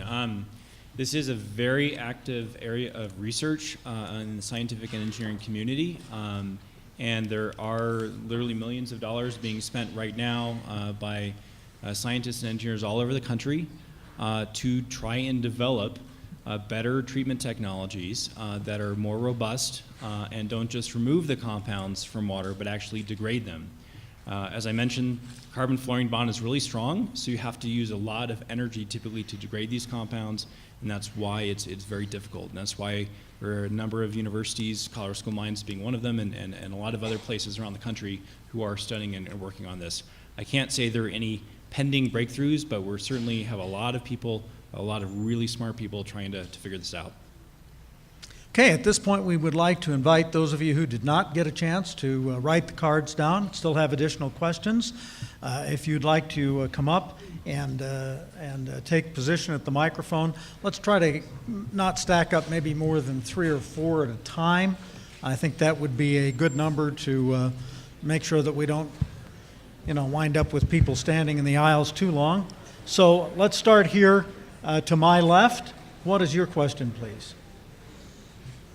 I would like to know, I raise my own chickens for meat for my family right here in the west side of Whitefield to ensure my family has organic meat in their bellies every night. What are the water that I'm giving them passing on to my children? Okay, I think the first thing we need to determine is your address. Where are you? I'm on Fay Drive, so that would be the west side of Metropolitan. I think I've read that correctly. Correct. Okay. Probably a question for CDPHE, huh? That's one I haven't looked into yet. I know these things can be absorbed by chickens. The PFCs would get in the chicken meat. How much would get in the chicken meat, I don't have an answer for. I think we could start to think about that, and if you, catch me offline or leave a card, and we could definitely look into that and get back to you. Okay. Thank you. We'll move to this side. My question, first of all, I want to thank EPA for the great job you did on the gold mine deal there, the spill. Great job. And it's the same thing that's going on here again. Do you have a question, sir? Yeah, but the point of it is, okay, the Air Force, we're talking $4 million. I take it that's taxpayer money that you're getting, or did the Air Force have a slush fund for the $4 million? Because it seems like the taxpayers are the ones that are paying also to Security Whitefield. We went through this with Eagle Pitcher, and you learn nothing from that. In fact, you're still pumping the water from Eagle Pitcher, even though Excuse they're me, not sir, in what business. is your question? How long does it take to realize something is bad and the good does not outweigh the bad? That's my question, is how did we get in this situation? And I'd like to know why. The question is, why does the consumer have to pay more? Why do we have to go out and buy filtration systems for something the government screwed up? That's my question. Why are we paying for it again? How many times we got to keep paying for the same stuff? Thank you very much. Thank you, you sir. very much. I have your question. Appreciate all your time. Thank you, and sir. concern, sir. Thank you. Do we have anyone from the panel that would like to tackle that? Okay, we'll take that as a rhetorical question, and we'll move on to this young lady standing up here.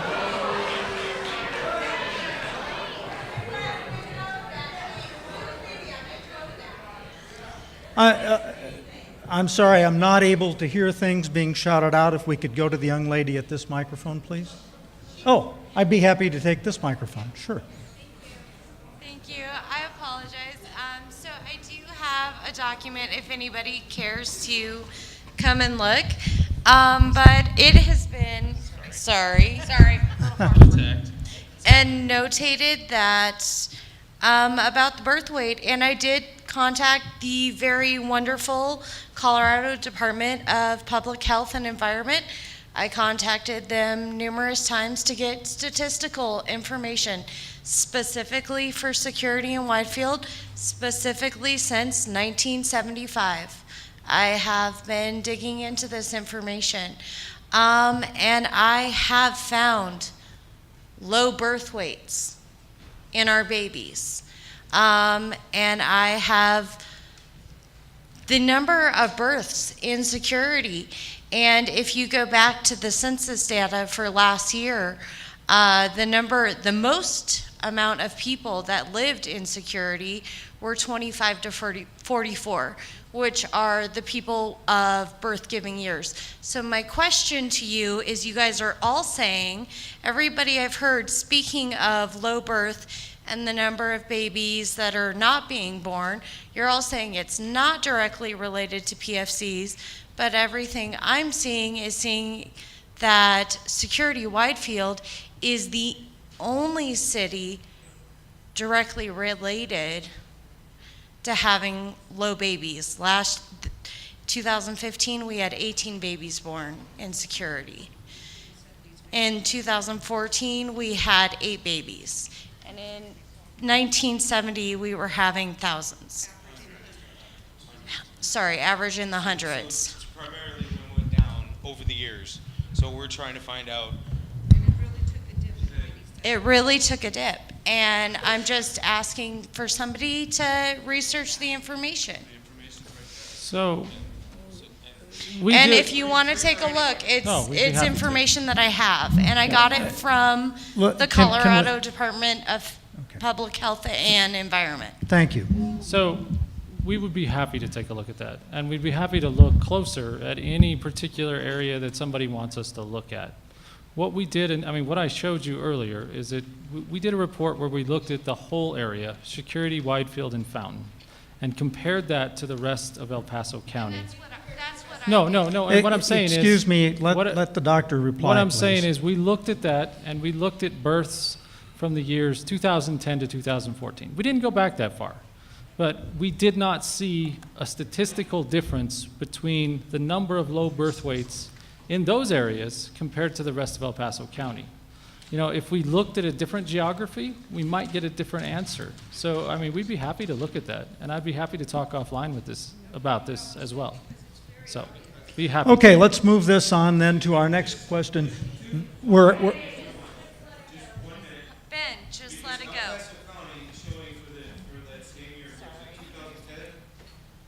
Is 9,162. I mean, that's a large number. We contribute 24. And it goes, and this even goes up past County Springfield. Yeah, he's willing to work with you, and he's willing to work with you offline, so let's take it offline. I Let's learned a move to long this time mic- ago not to do math in public, so I'd be happy to talk to you about it. I'd like to thank you all for bringing this information to us and also for your partnership together and trying to figure this out. My question, first I'd like to ask you, is it Dr. Higgins or? Yes. Dr. Higgins. We all have choices, just like choosing butter or not choosing to have butter. I have chosen to be environmentally conscious. And so for nearly 10 years, I've been filling my yard with organic matter, organic soils, buying organic plants, thousands of dollars. Does this mean that I don't have an organic yard anymore? And if so, I'll just finish. If so, I think you said the only way to remedy this is to remove all of that soil. Is that correct? So I'll try and address your question as best as possible. I'll comment that I'm not a regulator. I'm a scientist and an engineer and a professor. My understanding is that there is a technical definition of organic by the USDA, and that's for things that don't use pesticides. And actually, somewhat surprisingly, water quality does not factor in to the organic label. Now, myself, I'm a home gardener. I grow my own vegetables at home for the same reasons. And if these compounds were in the water that was used to irrigate, there's certainly a possibility they've built up in the soil. That's why we're investigating this question and trying to evaluate whether or not that it leads to an unacceptable risk. But that we can't answer that easily. And yes, the current technologies for getting rid of these are basically to remove the material, which is really unfortunate. And I would be upset about that too. Yeah. We are working on technologies that don't require that. But it's going to take some time. Thank It's going you. to take some time. Thank you. So the follow-up question then is, I also live right behind the high school in the zone. Is there going to be anything done for those of us who, are making choices that are beneficial to our health and to the earth, so that when the water issue is fixed and we don't have to worry as much, that we don't have to worry about our soil either? I think the answer is that no one's gotten past that point at this point. We're talking about a standard that went in May 16th, so we're 48 days into it. I would Thank you for really your appreciate question. if you guys would think about that. Thank you. To the other side. Hi. So my question is, there's been a recommendation for reverse osmosis NSF filtration systems put in if you have a concern.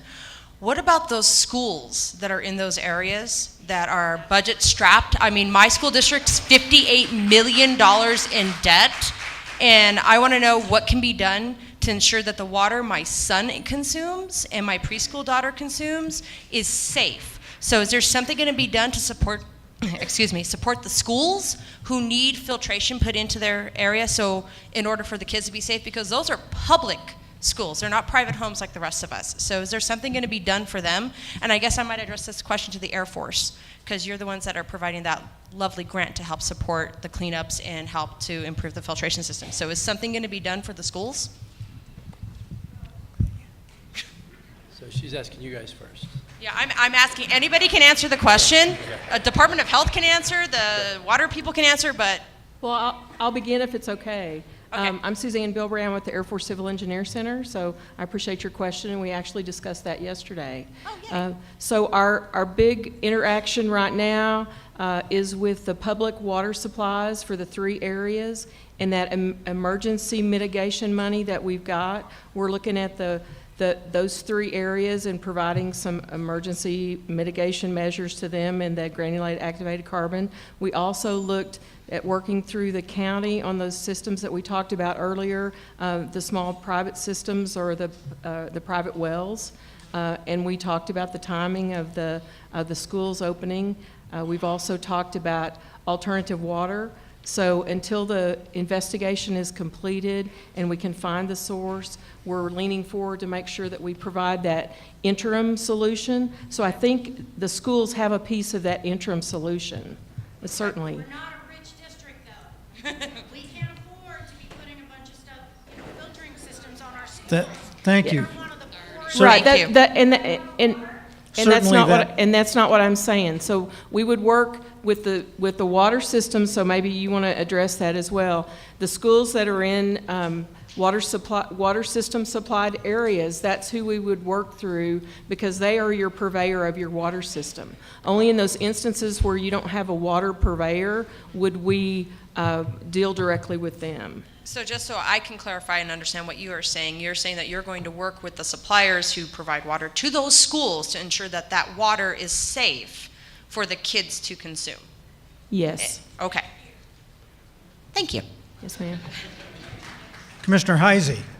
Thank you, Mr. Rose. First, I'd like to thank our panel for being here. We all recognize you didn't have to be here tonight, so thank you very much for, some of you came down from Denver, some of you from other places. True. Thank you to the Air Force in government time and DOD time. You stepping up to the plate has happened at warp speed. So thank you very much for the Air Force stepping up so quickly. I'd like to address the only thing I really can about this water situation. Somebody asked about home values. I spoke to our county assessor, Steve Schleicher, and he has agreed to map off this area, and he will be tracking home values in this area and will be reporting back to the county commissioners, and I will do my best to get that information out to all of you once he starts having a trend, and he does that by following actual sales, not estimates, but actual sales. So if there is if there is a decline, it will be reflected when he reassesses properties for taxing purposes. Okay. We can move back over to the other side there. I just Thank kind of you. want to go back towards the whole school district thing. Like, coming up this month, we've got band camp starting. And I guarantee you those teenagers aren't going to think when they drink out of the water fountains here at the school. Is there any possible way? I plan on getting at least a couple cases to donate towards the band camp and towards marching band and the color guard. Is there any way that the water company, Whitefield, or whoever does whatever schools, can step up and help supply some bottled water for these kids during the summer programs?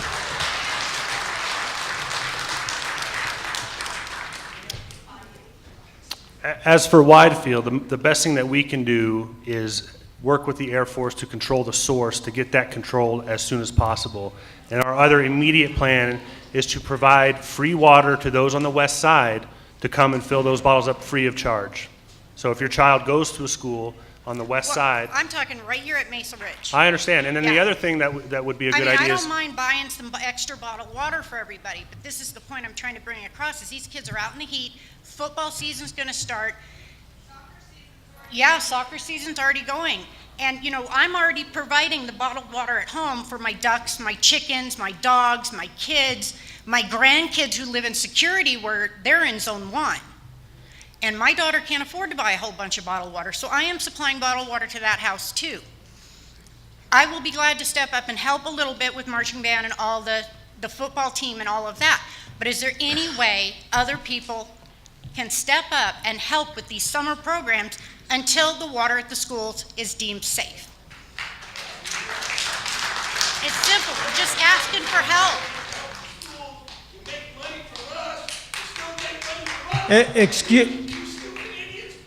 Excuse me, sir.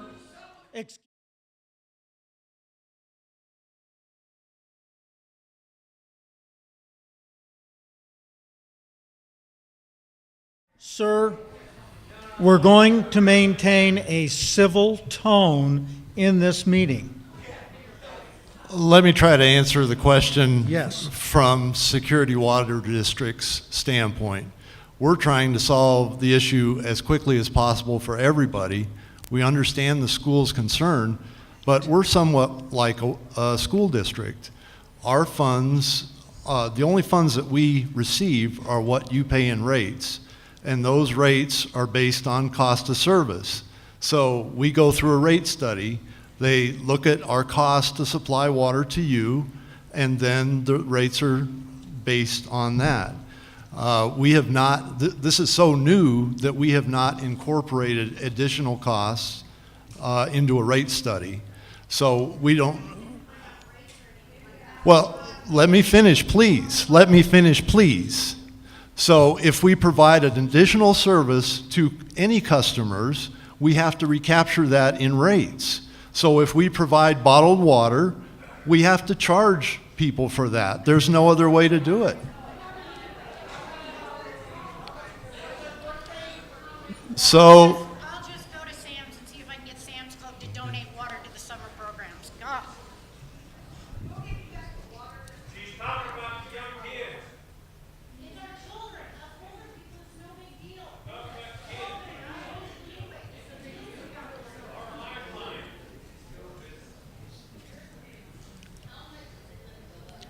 Okay, we've heard that concern, and certainly Public Health and the Water Districts, the Air Force are all working on that. Yes, ma'am.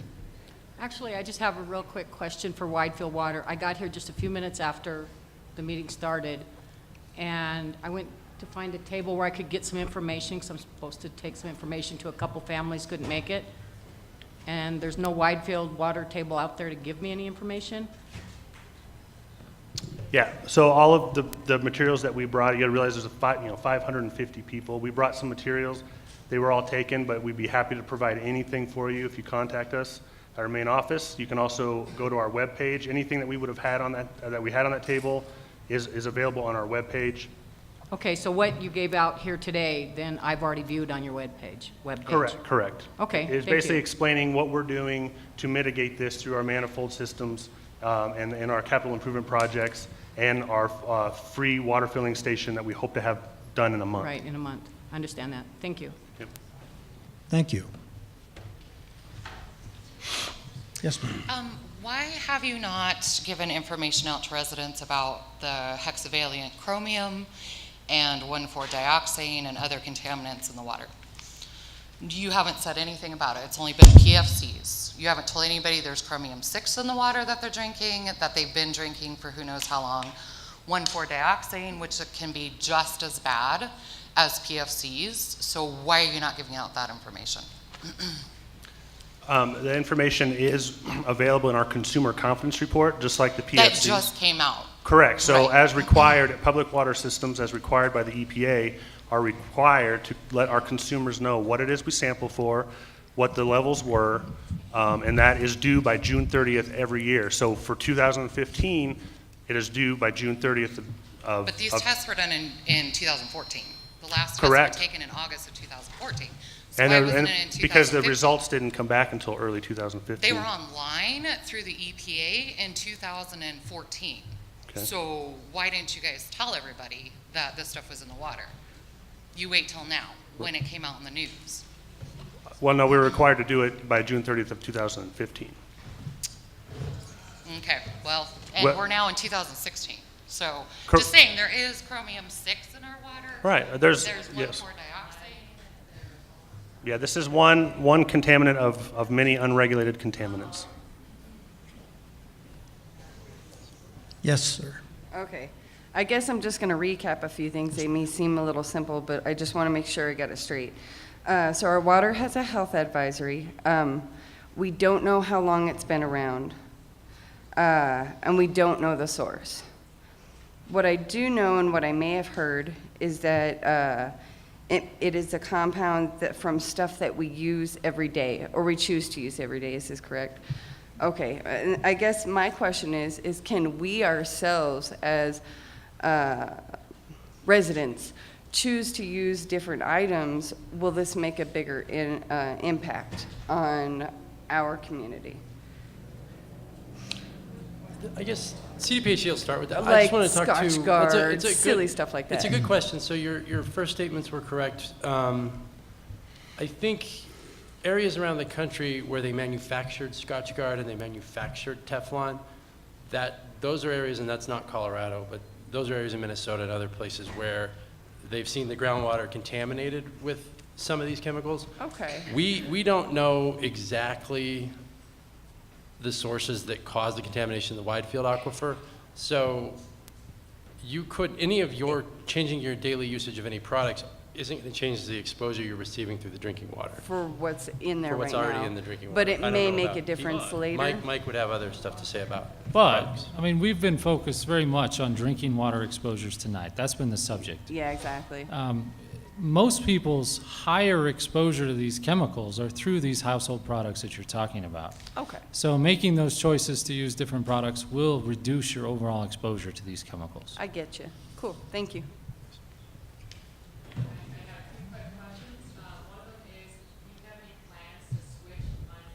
Emergency fire Do you have any plans on switching to a new way of emergency fire extinguishing since these chemicals are proven to be so bad? No, thank you for the question. Absolutely, we've got a new EPA compliant AFFF foam. It's a synthetic, which does mitigate some of those pieces. So absolutely, as we transition, that's one of the things we're looking to do because we recognize we have to evolve as well. Okay, and not that it sounds like anybody should use the water anytime soon, but how long do these chemicals stay in the pipes? Does anybody know? That would be a question for Dr. Higgins, I think. He'd know most. So they're very water soluble, and this actually question came up among a bunch of state regulators recently, and there's no definitive studies, but anecdotally, in other places around the country where they have cut off the source, either turned off the well or done something else to eliminate the source, simply flushing the water dramatically lowered the limit. So there's no residuals left in the pipes after they've cut off the source, once all the water's been pumped out. Sure, but now this might be completely unrelated, but looking at Flint, when the water went through, it apparently made the pipes worse. Is that anything that you foresee happening with this? No. I think somehow there was some sort of corrosion that added more lead to the water or something to that effect? These are synthetic chemicals. I can let Tyson talk about other things, but these are synthetic chemicals, so they really, once you eliminate the source, it's gone. Okay, thank you. So I would just speak a little to the Flint, Michigan situation, and Sarah can add on, she's from EPA, but the way we understand it from Colorado is the city of Flint switched sources to an entirely different source it had never used before, the Flint River. When we're talking about switching sources up here, the only brand new source is the Southern Delivery System, which is also from Pueblo Reservoir, like Fountain Valley Authority. So when we say the water systems are switching between the Pueblo Reservoir water and the groundwater, that's the exact same sort of cocktail in just different proportions that they've used for many years. And they've continued to do corrosion monitoring throughout, and none of the water systems in question are currently a corrosion concern. So I don't know if you would have anything to add about Flint. Yeah, well, I'll just compare the contamination there to PFCs. Lead is a very different contaminant. So in Flint, the lead was actually coming from the pipes, coming from the lead service lines and pipes in people's home, lead-based solder and lead pipes. So here, as we've been talking about tonight, we can see the difference. I think PFCs is a contaminant that's in the source of water in the Widefield aquifer. So that I just wanted to make that distinction to add on to what Tyson said. Ma'am?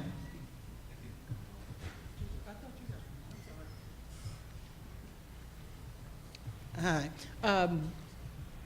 Questions being a little bit rerouted because of what was already asked. But being here, fire season is nowhere near over. I hear you saying you've got a new system to use, but is it deployable now, or are we praying nothing else happens? Let me explain a little bit more. It's used for jet fuel fires. So it's fuels fires that are what AFFF is used for. So think of more aircraft. That's what AFFF is designed to do. So it isn't necessarily the same product when it comes to forest fires or how we other treat other things. So, for example, we can also put out fire with water on aircraft as well, and we try our best to mitigate that. However, it is the most productive and the most effective when it comes to saving life. And that's public safety is what we're all about when it comes to aircraft, emergency response, and fire services. So I hope that answered your question, ma'am. Nope. We had have a plane go down in the field the other day, right after the other month when the graduation. That was unexpected. Thank God, it didn't blow and leak fuel everywhere. Yeah. But if it had happened, we're right behind the airport. It can happen. We're right behind you. It can happen. So I'm asking as luck again, would have it, is it this new system deployable if we have an incident? Ma'am, let me ask one of the representatives here from Security Fire to step up to the microphone here, and I think maybe he can add a little bit of information. Go ahead and stand up. He was one of the first folks on the scene. So. Just to be clear, I'm Jason Caddick, Security Fire Protection District. Like the Air Force states, the AFFF is only for high, like jet fuel, things like that. It's not used in structure protection. It's not used in wildland protection, vehicle fires, even things like that. So we don't deploy those foams and things like that on normal fire protection duties, okay? So don't worry about that. Now, also would like to say that Security Fire Protection District uses, and you might want to write this down and research yourself. I wasn't prepared to talk about it tonight, but it's a product called Cold Fire. That's a brand name, so if you want to look it up yourself, feel free. It is a green, environmentally friendly foam that we use. Our chief officers and Fire Protection Board went to this several years ago. I don't know exactly when. You can call and find out yourself if you'd like, but we use an environmentally safe foam. But anyway, just to let you know that, to go back to the question, it is in no way for structure, wildland, vehicle fire, anything like that. It's really only meant for aircraft fire. Now, we do use foam for other things, that hazardous materials incidents to smother, and if we want to leave more of a wet protection on an exposure, we might use 3 to 5% foam just to help that protection, because it sticks better, adheres better, and allows the water to stay around a little longer. But it's not something we deploy, I would say even maybe 3%. So hopefully that answers that question. So I'd like to reattack a little bit. So let me speak specifically. I was the Emergency Operations Center Director for the crash recovery. And one of the things we took very seriously is public health and contamination of soil. One of the things we do as part of our checklist is to remove and pull up all of the soil and test it to confirm. So all of the tests, all of the soil that had jet fuel in it was tested and pulled from the site and removed and disposed of properly. So to answer your question is, if we had to use AFFF, I would have mitigated it, brought it back up, protected it, and brought it off to eliminate that concern. So I hope that answers your question a little bit better. Dave, Thank you. Dave, can I offer one thing here really quick as well? Just to circle back to the school question, if I may. My name is Aaron Doucette. I'm the Water Quality Program Manager for El Paso County Public Health. father of 4, had a house in Widefield off of Goldfield. 3 of my 4 kids were born in that house, so I am as emotionally invested into this as everybody else. The water that schools, child cares, and other regulated facilities are receiving currently does not contain PFCs. I want to restate that. The water districts have taken those sources offline. We're talking about groundwater issues, not surface water. So back to the schools, the band camp, they are not receiving water from the ground. So those school districts, child care centers, shopping centers, everything else, they do not get that water. So we are talking about an acute situation with those that potentially are affected, like the private wells. And so that's the area that I just wanted to reiterate, that the schools are not receiving that water. For Whitefield, Yes, sir. did you mention any water usage restrictions that are in place in Whitefield? I think the fellow from security mentioned that there are water usage restrictions in place there, which would obviously allow you to use a higher percentage of surface water than well water if the total amount of water being used were less. Correct. No, we have not implemented any water restrictions due to the fact that we would have to reduce 40% of our consumption in order to not be on surface water. We only have one access to surface water, which is Fountain Valley Authority. We did not purchase into Southern Delivery System. So really, we have no choice but to run our wells when we hit peak demand. So the Whitefield water system relies mostly on well water then? We're about 60% surface, 40% well.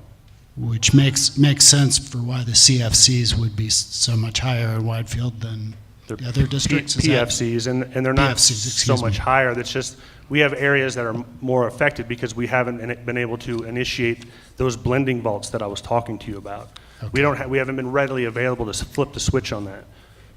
Like our neighbors to the north and south, they are participating in the Southern Delivery System, and well, because our water source, we're very rich in our water source, and it wasn't until May 19th that it became an issue. So at the time, we didn't want to initiate those costs onto our ratepayers to buy into the Southern Delivery System when we didn't have to. We had plenty of source water to meet the demand. For now, pardon me? Yeah, we just talked about it all night tonight. We're meeting with the Air Force next week. We're going to streamline getting treatment systems into place, and they're also going to be implemented into our manifold system that I talked about in my speech. So we are moving fast and furious to make this a non-issue in Whitefield.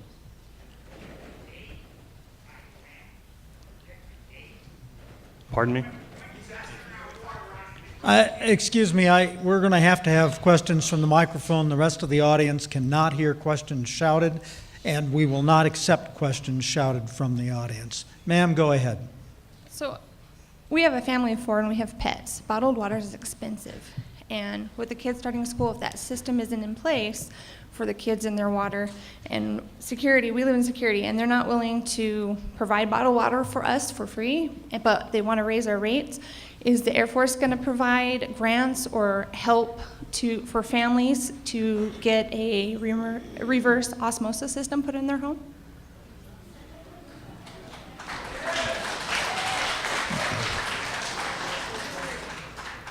As I mentioned, we're working through the water purveyors to provide the funding to mitigate these higher levels of contamination. There's not currently a method for us to reach out to the individual landowner or the homeowner unless you are a private well or a small water system. There is always the option for you to file a claim through the Air Force if you believe you have damages, and that works through the local legal office, and we can provide that information for you. Over here, sir. My question is there any connection between this and the Willow Springs lakes over there that's been contaminated for years and years, and you can't eat the fish out of them, there's signs everywhere that says you can't eat the fish because they're contaminated. And so this has been going on for years. Is there any connection between this? Because I thought the sledge lock industry was responsible for the contamination of Willow Springs. Now it's sounding like it's coming from somewhere else, and I just want some clarification on what's going on. Thanks. Yeah, Tom Gonzalez from El Paso County. Yeah, those are PCEs. Those are different chemicals, different compounds, and they're not related. They're not related at all. They're not, no. We knew the source, and the treatment continues. We get monthly reports. The Willow Springs advisories have been lifted in most parts, so that's good news. The continuing efforts on that, but they are totally different, separate subjects, different contaminants.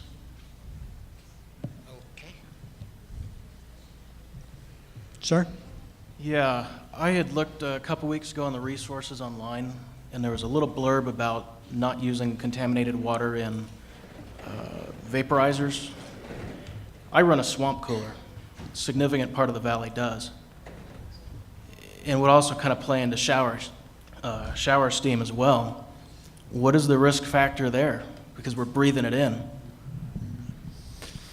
So I can answer this and let Chris tag on to this. Actually, this is a conversation Chris and I had at 6 o'clock not that long ago about this question. And I mean, I don't think we have solid data to say one way or another. I think what we know about these chemicals is in a swamp cooler system, you're not going to get these chemicals into the air, so you're not going to be breathing these chemicals. Then why does boiling water not fix it? Boiling water doesn't fix it because they stay in the water. In the water. And that's so what a swamp cooler even does. if no matter how it evaporates, it's going to stay behind. So the chemicals stay behind. And in terms, so it was swamp coolers, and what was the other question? Vaporizers. No, vaporizers. Anything where you're... Steam was the other one, sorry. They don't readily enter steam very well either. So not too much of a concern from an inhalation perspective that we think. That seems, okay. It just seems Do you wanna add on to contradictory to that, some of the Chris? online data. Just very briefly, these compounds really like to stay in the water phase. So that's so they do not go into the gas phase at all, really. And so those sorts of processes by where they would vaporize and then get in you and inhale is a very minimal risk of exposure as compared to drinking water and food and that sort of thing. I can't even think of a case where that's been high concern. And I just want to add, I was looking at the website today. I did see that, and actually, I wrote that before we had this conversation and before we talked about these chemical properties. So it would probably be the same for vaporizers as well. So that information should be changed. I appreciate you pointing that out. Thank you. Sir? I know you're implementing the rapid response contract with the Corps. I'm assuming the technology will be GAC treatment of the water. There are long-term costs associated with that, so that's not the end of it. For treatment of that GAC waste, high energy cost will be required, so it's going to be hauled off as hazardous waste? I think. Well, that's not where I'm going. You don't need to answer that. Just, I want you to think about it. I don't know if it's a listed way. But for security, I'm a security customer. I know you're looking at all alternatives. And I don't want to throw this one out there, but I'm sure you've already thought about it. But how about CSU? Tying into the CSU water supply system. I know that's what SDS is, but what I mean is just turning our water system over to CSU. I know there's a lot to look at. We're in the initial stages, but have you considered that, or will you consider that? We haven't really considered that, as you say, and I mentioned in my discussion that that our short and intermediate term solution is to get SDS or Colorado Springs water into our system and to eliminate the use of wells on a short-term basis. We really have not looked at that. I don't know what the cost would be. I don't know if Colorado Springs would be even interested in that. I don't know if you're talking about annexation or. No. I don't know. I don't know if CSU has done that anywhere else. They have an outside the city limits rate, I think, which is 1.5 times their inside the city limits rate. And again, I think treatment on our wells is a very viable alternative. But to directly answer your question, no, we haven't considered that. We can talk to them about it. And All right. I don't know what the viability is. Well, the reason I'm bringing it up is because of the long-term cost. That's going to be hard to determine. And all I'm looking at is, as a water buyer within security, our cost-benefit ratio for at least still getting a viable product down the road, safe for our kids, safe for me. That's what I'm looking at. So, and we do get CSU gas in the area, and you're right, it's elevated, but I just don't want us to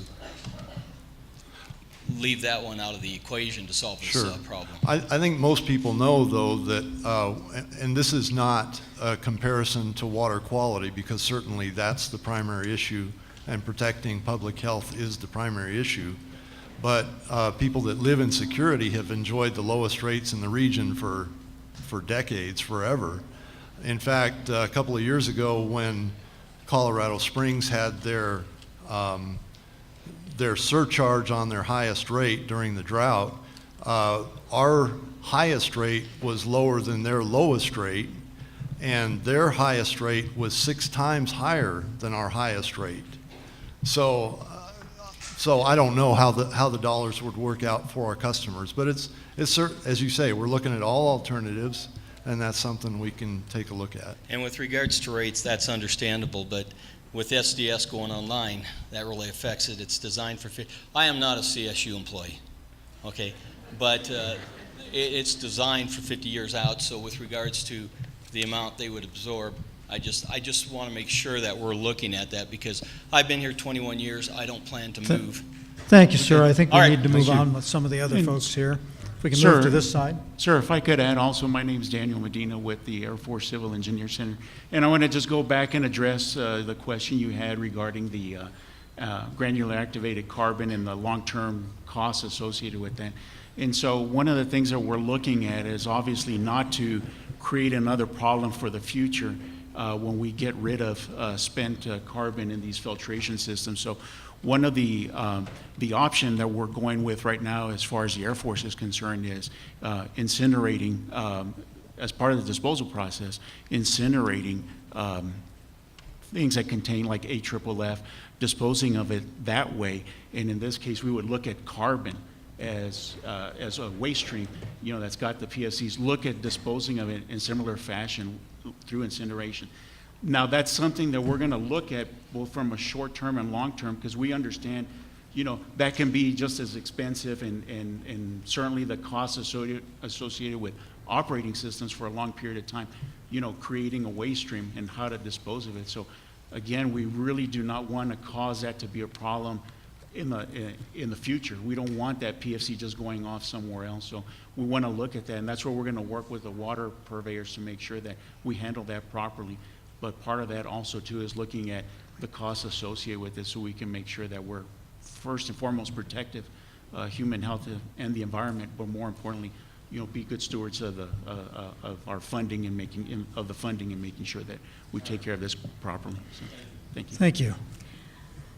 Hello, everyone. My name is Deborah Stout-Meininger, community advocate, citizen scientist. Some of you recognize me, some of you don't.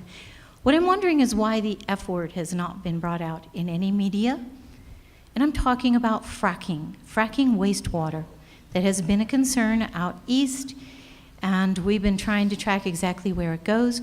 We do know that radioactivity is one of the ways to note that it is actually in the soil or the water, because it has been unregulated use and unregulated dumping of the waste products that have those PCFs in them, exactly these kinds and far more.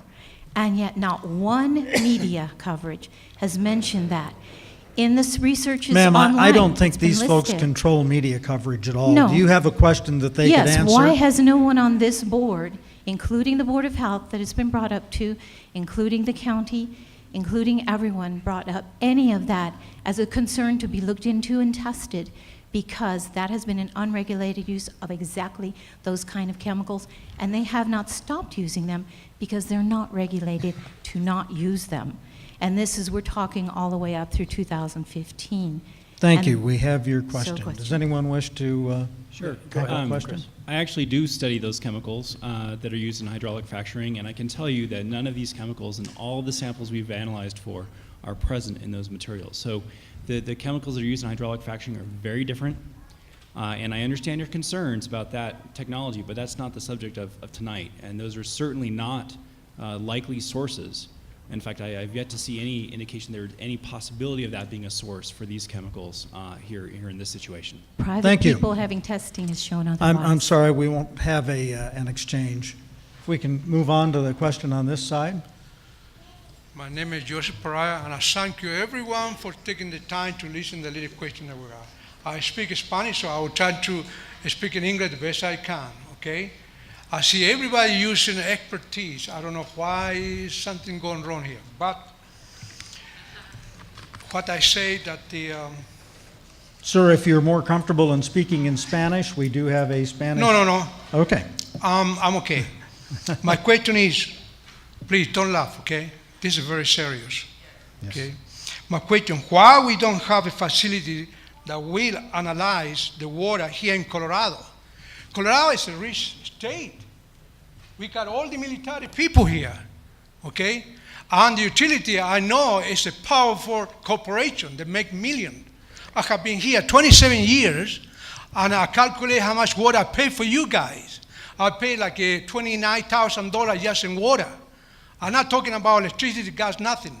And that I multiply by 50,000 people that live here, guess how much money is? Where is the profit? Okay? Okay, now, what I'm saying is about the water here in Colorado. We need to pay outside to do some of the analysis. I couldn't believe this. You people got the expertise. You should get together. That's why come to another thing. We need to vote. Instead, the council, people who control utility, supposed to be a board with expertise in water, engineers, something like that. I have been in the Army for 20 years. I have been all over the world. Excuse me, sir, do you have a question? The question was, I will repeat it to you, not in Spanish, but I'm trying to do my best in English. Okay. Why you guys don't have a facility that will analyze the water like a PFC that you find in January? That's a long time. We didn't know that. I read the newspaper every day about everybody say different things. Okay. Okay. And the other thing now. Okay. Thank you. I think we Now, have... look, the newspaper say the water got radiation. The State Health Department does maintain a water quality testing lab. There's actually a fairly limited number of labs all around the U.S. that will test for this chemical. Dr. Higgins will talk about how hard it is to actually test the parts per trillion, the 1 tablespoon in 20 Olympic-sized swimming pools. But we are working with our state lab right now at the State Health Department to initiate a method to test for this chemical. Now, Chris can talk about how hard it is to actually test. Just to give you an example, the equipment that's required to analyze for these chemicals, just the piece of equipment costs more than my house, significantly more than my house. So to have these sorts of systems, it's not the sort of thing that common laboratories will employ. There are only, I believe, 9 laboratories in the entire U.S. That are capable of doing this commercially. Now, we do this in my own lab. Okay, I have 3 of these instruments that we use to measure these compounds, but there are a lot of very careful measurements that take place, and it takes a long time to train personnel to be able to do that. Now, we are in the process of working with folks such as the Air Force and others to expand that capability so that other labs can do this analysis. But the unfortunate thing is that it is very difficult to do, it's expensive to do, it requires very highly trained people, and that is not yet there with these compounds. Okay, I really appreciate that. Excuse me, sir, we need to move on. We are going to hit a hard stop here in 6 minutes. Bear with me, okay? Mr. Ron Falco, who is the Department of Water Quality Control, recommend that we, the people, we need to buy a specific filter that costs between $150 to $600 in case you guys delay in the purification of the water. And that's stay in the newspaper. I got everything here annotated. Why we need to pay $150 to $600 when you guys got more money than anybody else? The only thing you need to get together. Thank you, sir. We're going to Oh, you move will? on. We're going to move on. Ma'am, can I have your question, please? I have a couple of questions. You said there's a half-life for the PFCs. You said years. Is that 10 years, 20 years, 30 years? Am I just destined to always have PFCs in my body? Or I live in zone 1. I drink a lot of water. It depends on the specific PFC. I mean, but I think the longest one that I remember is 8 years. I think it's like 1 to 8 years, depending on the specific PFC. Okay, and we also have a water station, the National Water Company over there off Security Boulevard by 7-Eleven. Has anybody tested that water? Is that water safe to drink? You can buy it by the gallon. I don't. It's on Fontaine. It's Fontaine and Whitefield. It's $1.75 for 5 gallons of water. It's reverse osmosis and it's treated other ways. Can we have that treated? There's no way to find out. I've done research on it. Is it good to drink? You know, I think the State Health Department would certainly be open to looking into the commercially available filling stations and getting some tests run, but we have not to date tested those. And what about our elderly people that can't haul 42 pounds of water at a time? Are we going to set up a program to help them out so they can get drinkable water? For an elderly person to lift that up, that's quite a bit. For me, just to haul in 4 or 5 gallon things is pretty good, and I'm in pretty good shape, and that's a lot of weight. Can we Tom, look at do you the want to program? respond to that? What I can add, I appreciate that concern, because that is certainly our concern. Definitely for the, again, what I said, the private wells and the small water systems like Security Mobile Home Park, we are working right now with the Air Force on ways we can provide alternative water source at no cost, and that is to provide it. I don't expect folks to try to walk around or go get this water, so we are working on that, the logistics, and I'm trying to get that update as soon as possible to you. But I can't talk for the 3 other water systems, but in our area, certainly the small water systems and those private wells is our utmost interest, and it is something we are working on right now. And one last thing, you want us to use the reverse osmosis. I work 2 jobs. You want me to go out there, you want me to go buy this system, which I triple my water bill, because for every 1 gallon of RO water, I waste 3 to 4 gallons of water, and then you put water restrictions on top of me for that. I now have an entire garden that I've invested quite a bit of money in, and I can't even eat the vegetables. And maybe you could answer this. If I can, my vegetables, does that concentrate the PFCs? So I can answer generally because one of the questions, and I think it's been brought up, is we actually don't really know how long these compounds have been in the water. As I indicated earlier, if they've been using that water to irrigate, it can build up in the soil.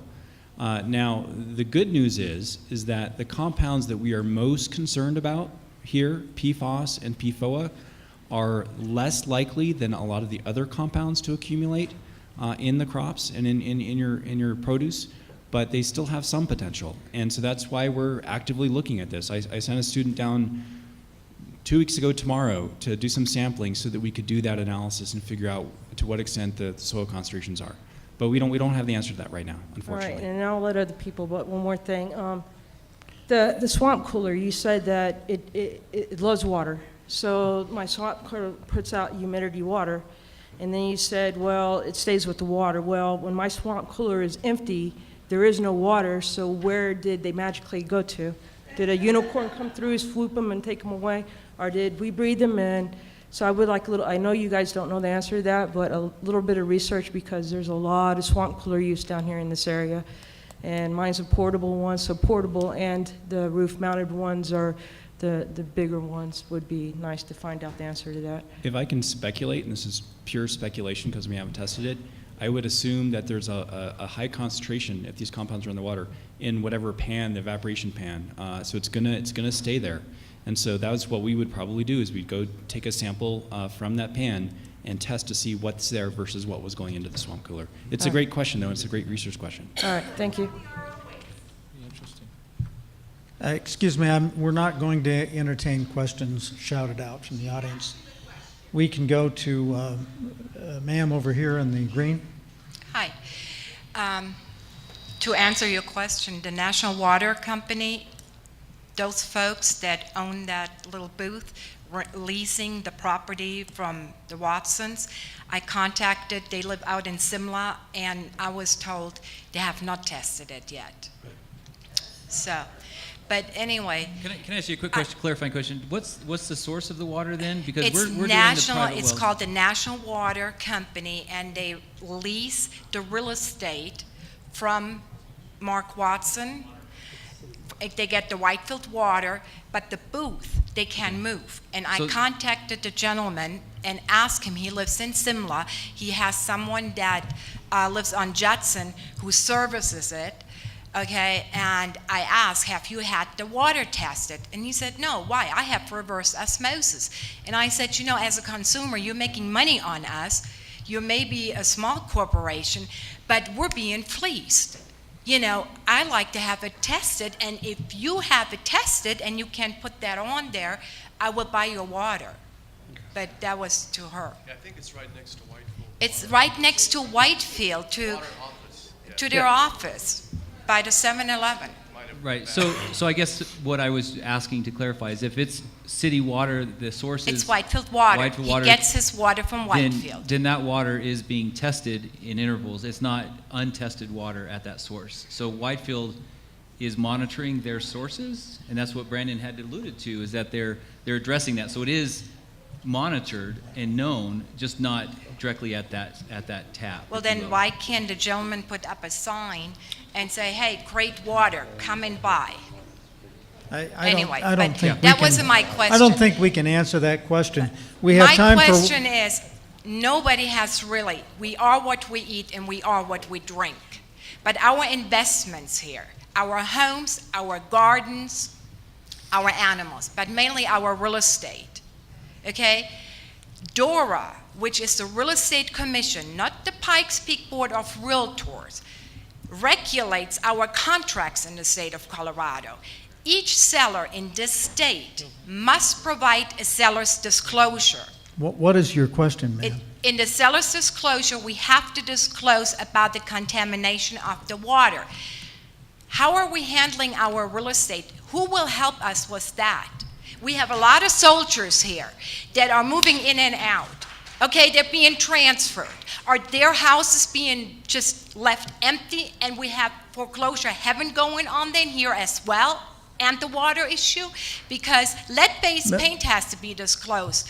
And the Real Estate Commission, they're going to make us disclose that as sellers. And would you want to buy my house? I'm for sale right now. Mark Watson, come and buy my house. It's a Whitefield home. Ma'am, thank you very much for your comments. I think those are not answerable questions by this panel, but, you know, that's correct. We don't have a real estate expert up here on the panel at this time. One more question, and that's all we have time for. I actually have a Yes, couple ma'am. I actually have a couple of questions. I actually want to say, although I appreciate the Air Force coming up here and saying they're responsible and they're going to put up some money, I really want people to understand that's our money. We pay you. You're giving us back our own Ma'am, money. what is your question, please? My question is, if they stopped using these chemicals in the 1990s and they don't know where they've come from, why is the Air Force so quick to take responsibility for it, and why is our water so contaminated even at this point? And then I do have one for the EPA once you're finished. No, it's a valid question. So we're partnering with the community, and that's our intent. So while the investigation is completed to determine the actual sources, while that's ongoing, we're leaning forward. We're doing our part. So there has been no identified who the actual contamination sources are. So that we're working together to find a solution in the interim while we get to a long-term solution. Is it continuing? Do you know that at all? Is it a continuing contamination, or is this a previous contamination that you just now discovered? Is there something that you're doing on this base as of now that is continuing to contaminate our water? I think they've already described the discontinuation of the use of that firefighting foam. And I guess my question is, I don't think that they answered why it's still so contaminated 26 years later. It's a hard question to answer, because until we determine what the sources are, until that process, which is very deliberate, very scientific, until we get to that point, and again, like I said in my statement, that we've got folks digging wells, doing soil tests as part of that process. Until that's complete, we won't know what the actual sources are. So we've talked about a little bit more mitigation as far as AFFF is concerned, but I can't speak until that is complete. Do you have a time frame for that? We talked in my comments about the report. And the I initial missed it report 'cause I was busy, but- is March 17 is my initial report, and then from that point it'll go from there. Mhm. And ma'am, if you could speak to more of the long-term details of that plan or how we're going to. That is the first phase of the process that we clean up under CERCLA, which is with the EPA and the state. We have a very methodical process because it is your money. It's taxpayer money. That's right. You don't want me to go drill 1,000 wells and guess where the contamination is, or install a treatment system where it doesn't work. So that's why we have that methodical process. So that may take a couple of years to get something in. Well, hang on.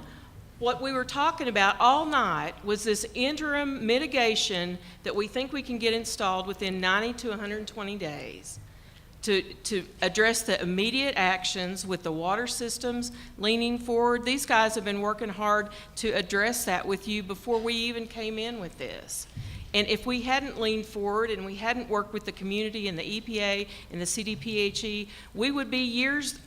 We started this investigation 5 years ago across the United States, the initial investigations. But again, we have to balance the protecting human health with what we owe you as taxpayers.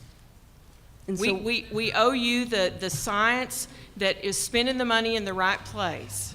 and I guess that will tie in with the question I need to ask the EPA years. This will be your final question. Yes, it will. What about the science? You said the science changed. What about the science changed? Did you see significant cases of cancer, of these types of things associated with these in these certain areas? And then what prompted you to start investigating in the first place? Why would you just, 5 years ago start doing this? What would be the reasons for the changes? Yeah, so I think I can answer that partially. And then I have our senior toxicologist, Dr. Bob Benson, with me, and we could probably answer more fully with him after this. But really, it was the body of evidence that changed. And so I mentioned with this 2009 Provisional Health Advisory, there was some scientific literature at that time that indicated the health effects. This health advisory is really based on the developmental health effect.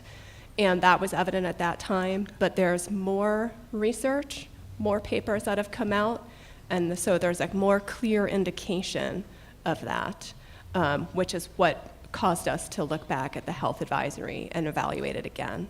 So, that's a partial answer, and I guess if you want to follow up, I'd be happy to talk to you offline after this. Thank you. I'm sorry, we have run out of time. I emphasized at the beginning of this I'm sorry, sir?